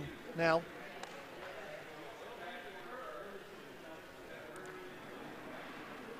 it's a little bit of a different way to call the game, because a lot of times you would want to make sure your opponent doesn't have anything to jam onto or lock onto. And here you're just going to put one in there. And, well, unfortunately, this is going to wreck and send some shrapnel flying. And now there is a phalanx of guards out there. So if my Yinzer friends are still listening, we have fully deployed the Buffington.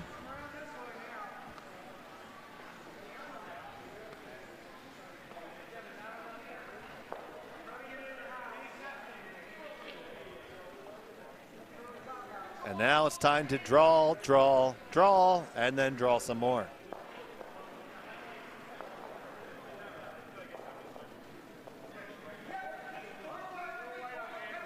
Coming up to halftime, it's 13-7 in favor of the Chiefs.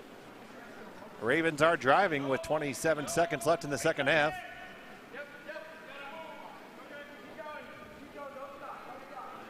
This draw attempt by Jeff Grech.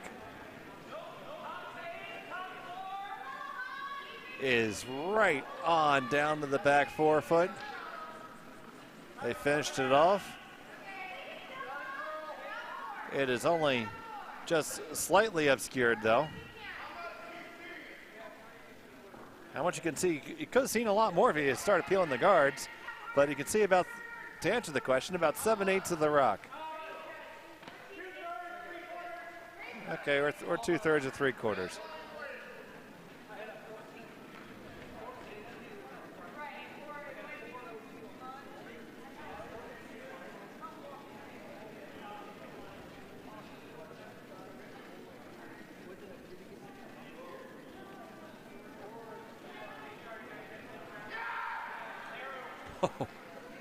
On this, immediately out of his hand.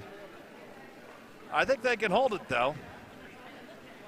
Think he can hold it. Think he can get it by. Think he can get it by. Now, do you have enough mustard?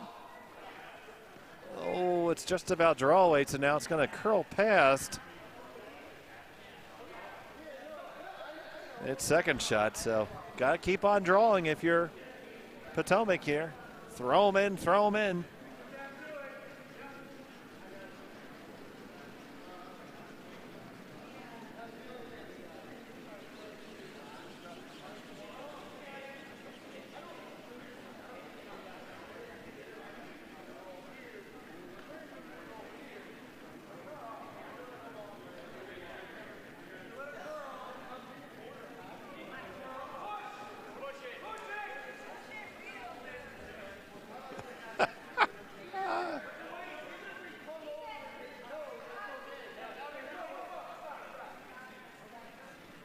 All right, this draw is going to hang out there. Needs to hang on in the rings. Zimdog's going to try to sweep it out. He can't. Now, for the love of Murphy, just hit something.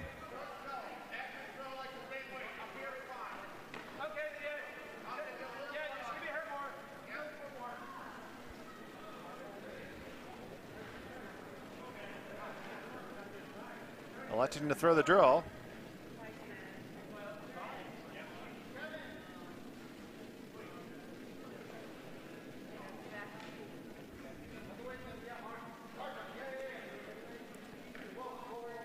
And just to, make sure the record's kind of clear, I'm the guy who would call the draw all the time. But please just hit something.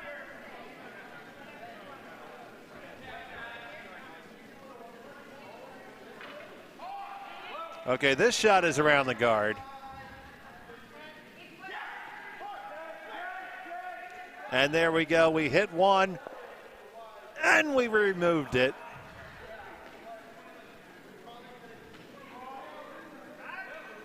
Okay, now the math is not going to math very soon. And they just realized the math no longer maths. And that is handshakes. The game is over.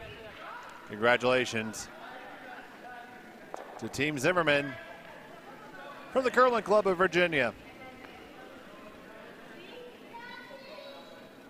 And they'll take a 1-0 record into the next game of pool play.